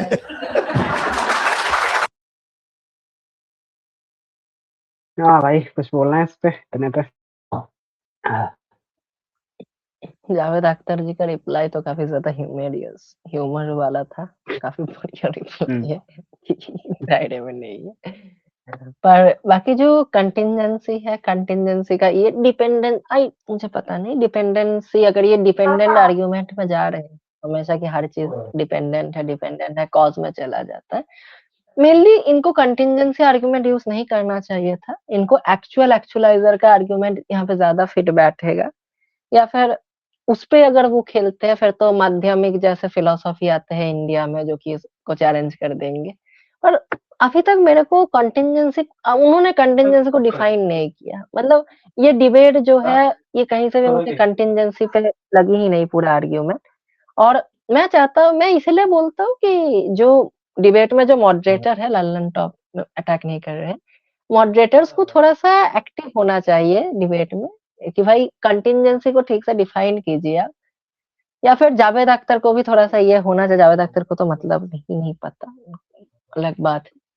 पर कंटिजेंसी का कहीं पे भी मुझे ये नहीं दिख रहा है कि वो कोई करने, क्या आपको दिख रहा है ओडन भाई? आप बताइए कंटिजेंसी का आपको कहीं पे भी वो देखेगी उस आर्ग्यूमेंट को प्रेजेंट करते हुए? नहीं, मेरे को फर्स्ट ऑफ ऑल पता है ये लोग इसीलिए ऐसा करते हैं। पहला तो उन्होंने गॉड को डिफाइन नहीं करा था, ठीक है? तो अगर गॉड को डिफाइन करते तब जाके हम तय कर पाते ना कि जो कंटिजेंसी आर्गुमेंट अगर लेट्स से वो ट्रू भी होता है, तब भी जो चीज प्रूव हो रही है ना वो इनका गॉड ही है। तो ऐसे खेलते हैं, ठीक है? पहले गॉड को डिफाइन नहीं करेंगे वो, पहले ठीक है कोई आर्गुमेंट नहीं है, फिर उससे जो कुछ प्रूव होगा वो बोलेंगे वो हमारा गॉड है। ऐसा जैसे कि मैं एक एक्सपेरिमेंट करूं और उस एक्सपेरिमेंट में मैं क्या करूं, मैं बोलूंगा इस एक्सपेरिमेंट में एक्स प्रूव होगा, ठीक है? इस एक्सपेरिमेंट्स में एक्स के एग्जिस्टेंस को प्रूव करने करूंगा, लेकिन मैं एक्स है क्या ये नहीं बताऊंगा। तो जैसे एक्सपेरिमेंट सक्सेसफुल होता है, फिर मैं ऐसे क्या करूंगा, एक्स का लेबल उस पर लगा दूंगा कि हाँ भाई ये है, ठीक है? तो ये भी यही कर रहे यही हैं क्योंकि उनका तो कॉन्सेप्ट तो मैंने एक्सीडेंटल बताया नहीं जैसे गॉड कि का। बोलो बोलो। एक्सीडेंटल एक्सपेरिमेंट, एक एक्सीडेंटल एक्सपेरिमेंट कि भाई ये वैसे ही बात है कि मुझे पता ही नहीं मैं किस चीज पे एक्सपेरिमेंट कर रहा हूँ, जो प्रूफ होगा वही मैं करूंगा। हाँ, तो वही तो। और पता है कंटीन्यूअस आर्गुमेंट ये लोग यूज भी नहीं कर सकते। अब जैसे कि मुस्लिम है, ठीक है?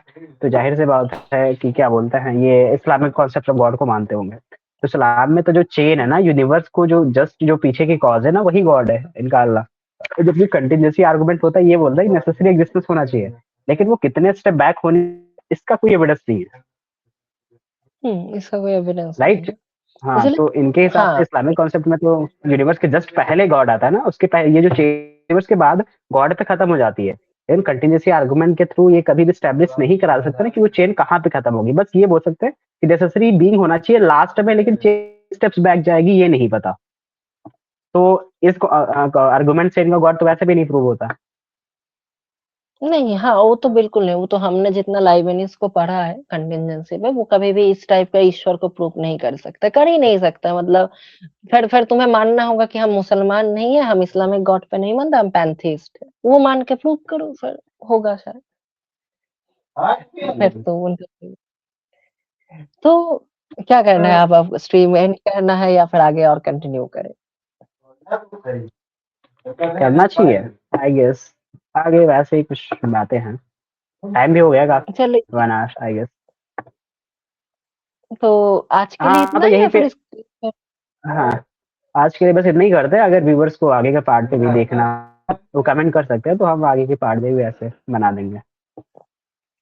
हाँ तो तो आगे लास्ट में क्या कंक्लूजन दे देते हैं सबसे पहले। तो अंशु भाई कंक्लूजन दे दो, पूरे हमारा एक रिव्यू था जिसका, उसके बाद में थोड़ा सा ऐड करके फिर एंड करते हैं इसको।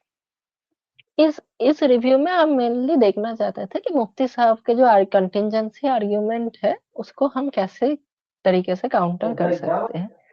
तो मेरा कंक्लूजन यही है, हमने मुफ्ती साहब के हर एक आर्गुमेंट को काउंटर किया है, पॉलिटिक्स में किया है, फिलोसॉफी में किया है, उनके एपिस्टेमोलॉजी पे किया है, फिलोसॉफी के अलग-अलग दायरे में, उनके डिजाइन आर्गुमेंट को काउंटर किया है, और हमें अभी तक कहीं पे भी कंटिंजेंसी आर्गुमेंट नहीं दिखा है। तो हमने उसको काउंटर नहीं कर पाए। अब जो चीज़ दिखेगी ही नहीं, उसको सुनेंगे ही नहीं, उसको काउंटर कैसे करेंगे?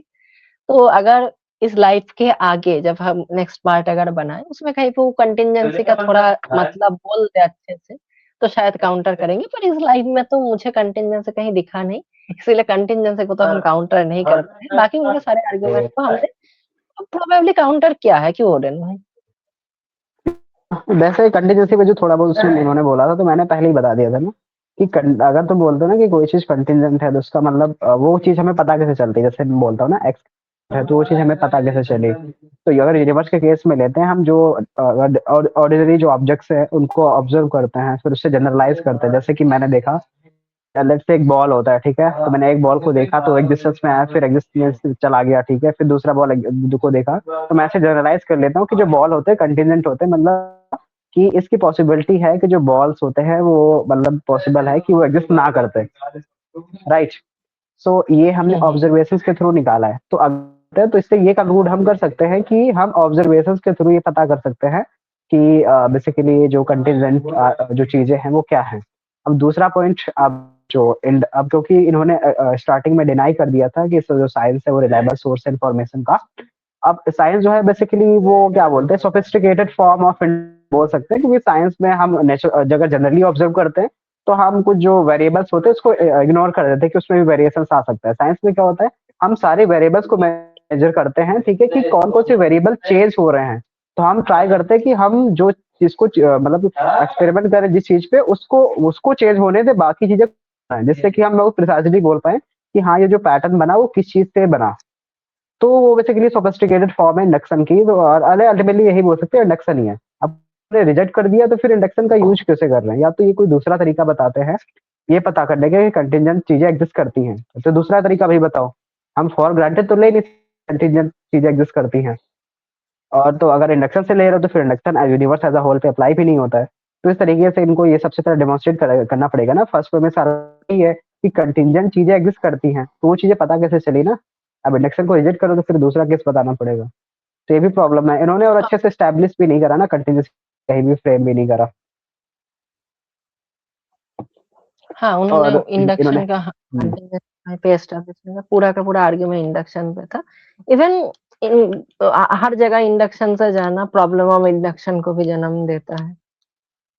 तो वही तो बोला ना, या तो आप बोलो इंडक्शन रिलायबल सोर्स है, इंडक्शन रिलायबल सोर्स है, तो हम ये भी तो बोल सकते हैं ना कि अगर गॉड में विल है, ठीक है, ही कैन जज पीपल। तो हमने क्या देखा है, जिसके अंदर विल होती है, जिसके अंदर जज करने की कैपेबिलिटी होती है, वो फिजिकल होता है, हमने ऑब्जर्व करा ना। तो अगर इंडक्शन रिलायबल है तो इस चीज को भी मानना पड़ेगा ना फिर। अब ये हाँ, तो हम बोल वो सकते हैं फिर कि तुम हमने कंटीजेंट को ऑब्जर्व किया तो वो सही है, हाँ, सही है, और दूसरी पावर चीज को की भी ऑब्जर्व तो किया तो वो वो गलत है, ऐसा नहीं बोल सकते ना। बोलो भाई। इवन इवन आपका गॉड तो पावरफुल भी है, नोइंग भी है, ये भी हमें फिजिकल चीजों में ही दिखती है ये सारी एट्रीब्यूट। आज तक तो हमने नहीं देखा किसी नॉन फिजिकल चीज में, हाँ, या फिर कोई और इंडक्शन क्या मेटाफिजिकल था कि चीज अगर में। हमने रिपीटेड ऑब्जर्वेशन करी होंगी तो उसको हम जनरलाइज कर सकते हैं इंडक्शन के अकॉर्डिंग। अब क्योंकि इन्होंने भी जनरलाइज करा था कि कंटिन्यूस चीजें एग्जिस्ट करते हैं इंडक्शन के थ्रू, तो या तो इंडक्शन को रिलायबल मानो या तो मत मानो। अगर रिलायबल मानते हो सकते हैं, अगर गॉड ऑल नोइंग है तो he should be physical in form. और दूसरा, गॉड का कॉन्सेप्ट डिफाइन नहीं था, तो हमें कैसे पता चलेगा कि जो नेसेसरी चीज हुई है वो बेसिकली इनका वाला गॉड ही है। ये भी प्रॉब्लम है। हाँ, प्रॉब्लम भी यही है गॉड का। बट मुफ्ती साहब की एक चीज जो हम कहना चाहेंगे, एक चीज में उन्होंने बड़ी ही शानदारी से जावेद अख्तर के जो एपिस्टेमोलॉजी है, सोर्स ऑफ नॉलेज है, जो कि साइंस है, उसको बड़ी ही आसानी से खत्म कर दिया डिबेट के शुरू में ही। एक सिंपल और खुद यूज कर रहे हैं। डिबेट, हाँ, खुद यूज कर रहे खत्म कर दिया। और उन्होंने भी अपना कुछ खत्म किया। जैसे ये एक डील है एक टाइप का कि भाई मैं टेस्टिमनी में नहीं मानूंगा, आप साइंस का इस्तेमाल नहीं करोगे। पर फिर वही बात है, खुद ही यूज करना, वो आप वही बात है कि आपने उनका और आप खुद यूज कर रहे हो, क्योंकि आपको पता है कि इसके अलावा आप प्रूफ नहीं कर सकते। कोई भी इंसान विदाउट इंडक्शन लगाए डिडक्शन से प्रूफ किया जा सकता है, पर मुफ्ती साहब अगर डिडक्शन से प्रूव करने जाएंगे तो उसमें भी प्रॉब्लमेटिक है। तो उनके सबसे और डिडक्शन से शायद अगर वो प्रूव करने जाते हैं तो उनके लिए भी बहुत मुश्किल होता है। उन्होंने शायद एक डिडक्टिव आर्ग्यूमेंट दिया भी था मॉडरेटर को लेके, वो कितना वैलिड है? वही तो। और क्या बोलते हैं, हाँ, तो इसके लिए मैंने बोला था कि ये दिखाने के लिए कि क्या बोलते हैं बेसिकली जो कंटिजेंसी इसका मतलब होता है a thing that could have not existed, उसका मैंने बोला था मैं दिखा दूंगा, तो उसके लिए मैं रेफरेंस दिखाई दे रहा हूँ, एक सेकेंड। हम्म, हाँ, सो ये सेंट थॉमस का है डॉक्ट्रिन ऑफ क्या बोलते डॉक्ट्रिन ऑफ नेसेसरी बीइंग। तो यहाँ पे लिखा हुआ है clearly any particular thing it is quite conceivable that it might not have existed, ठीक है। so everything in the world around us is contingent that with regard to any particular thing it is quite conceivable that it might not have existed। तो जो contingency है वो क्या बोलता है, dependency Intel नहीं करती है, जो कि ये बात उसका यूज कर रहे थे। बार बार डिपेंडेंट आर्ग्यूमेंट का इस्तेमाल, इसीलिए हम मेरे कंक्लूजन में मैंने बोल दिया था कि हमने मुफ्ती साहब के कंटिजेंसी को काउंटर नहीं किया है, क्योंकि वो आर्ग्यूमेंट उन्होंने पेश ही नहीं किया है। अगर करते तो फिर करते। ठीक है, हाँ, आज तो के लिए वही फिर तो है, इतना और ही। उससे उनका कॉस्ट प्रूव भी नहीं होता है, क्योंकि कुछ लोग जैसे कि मुस्लिम्स लोग होते हैं ना, वो मानते हैं कि भाई मुफ्ती साहब ने डिबेट जीत लिया, ऐसे लिख भी रहते हैं। तो भाई इन्होंने इस चीज को डेमोन्स्ट्रेट नहीं करा, देखो कॉन्सेप्ट क्लियर नहीं था, तो अगर नेसेसरी बीइंग अगर एक्सेप्ट भी कर लेते ना, तो बीइंग का मतलब ये नहीं था कि कोई कॉन्शियस बीइंग। अगर हम मेटाफिजिक्स में देखते हैं तो बीइंग का मतलब बेसिकली इजनेस होता है, कि होनापन जो होता है, मतलब समथिंग दैट इज एग्जिस्टिंग। अब इसका मतलब ये नहीं कि वो कॉन्शियस बीइंग ही होना चाहिए। तो अगर let's say necessary being prove भी हो जाता है तो भी उससे गॉड प्रूव नहीं होता। तो मुफ्ती साहब ने कोई बिल्कुल मतलब का जो पॉइंट था ना, डज गॉड एग्जिस्ट, ये प्रूव करना है, तो उन्होंने इसको प्रूव ही नहीं करा, क्योंकि कंटिन्यूसी आर्गुमेंट प्रूव ही नहीं करता गॉड के एग्जिस्टेंस को। आपको फर्दर आर्गुमेंट्स लगाने पड़ते हैं ये प्रूव करने के लिए कि जितना उससे प्रूव होता है वो आपका गॉड ही है। गॉड ही है। अब मतलब मुफ्ती हाँ, साहब तो का विद जो दैट, गॉड है उसके लिए तो लगना पड़ेगा ही, मुफ्ती साहब जिस कॉन्सेप्ट ऑफ गॉड में मानते हैं। बाकी गॉड्स हाँ, का तो जाहिर पता सी नहीं बात है ना। क्या लग। हाँ, जैसे तो मुफ्ती साहब अगर गॉड को मान रहे हैं तो उनका जो कॉन्सेप्ट ऑफ गॉड है वो इनको एस्टैब्लिश करना पड़ेगा ना, कि जो आर्गुमेंट में देखो सिर्फ कितना प्रूव होता है अगर आर्गुमेंट हम ग्रांट भी कर देते हैं कि कोई नेसेसरी बीइंग है। अब बीइंग का मतलब यहाँ पे कॉन्शियस या फिर कोई ऐसा एजेंट नहीं होता है, या फिर कॉन्शियस पर्सन नहीं, का मतलब समथिंग दैट इज एग्जिस्टिंग, अगर हम एकदम लेमन टर्म्स में बोले तो वो कुछ भी हो सकता है, कोई लॉ हो सकता है, कोई एनर्जी हो सकती है, कुछ भी हो सकता है, ठीक है। तो आपको एस्टैब्लिश करना पड़ेगा कि वो वाला जो नेसेसरी बीइंग है वो आपका गॉड ही है। उसके बिना आप ये नहीं बोल सकते कि आप कंटिन्यूसी आर्गुमेंट दे दिए तो मतलब गॉड प्रूव हो गया, ऐसा नहीं है। या तो न्यूज वगैरह का, क्योंकि ये वो सबसे ज्यादा एसोसिएट किया जाता है इस आर्गुमेंट से, तो वो जो कॉन्सेप्ट ऑफ गॉड मानते थे वो ये वाला था ही नहीं। या तो आप उस गॉड को मानो, हम्म, लेकिन आप उसमें मानते नहीं। मानते नहीं हो, फिर आप आपको इस्लाम से हट के पैंथिस्ट बुलाना पड़ेगा खुद को, फिर आपको मुफ्ती बन के डिबेट करने नहीं आना है। हाँ, पैंथिस्ट बन के आई। यही तो। चलो ठीक है, फिर एंड करते हैं इसको, हाँ, मिलते हैं आप दोस्तों नेक्स्ट वीडियो में। तो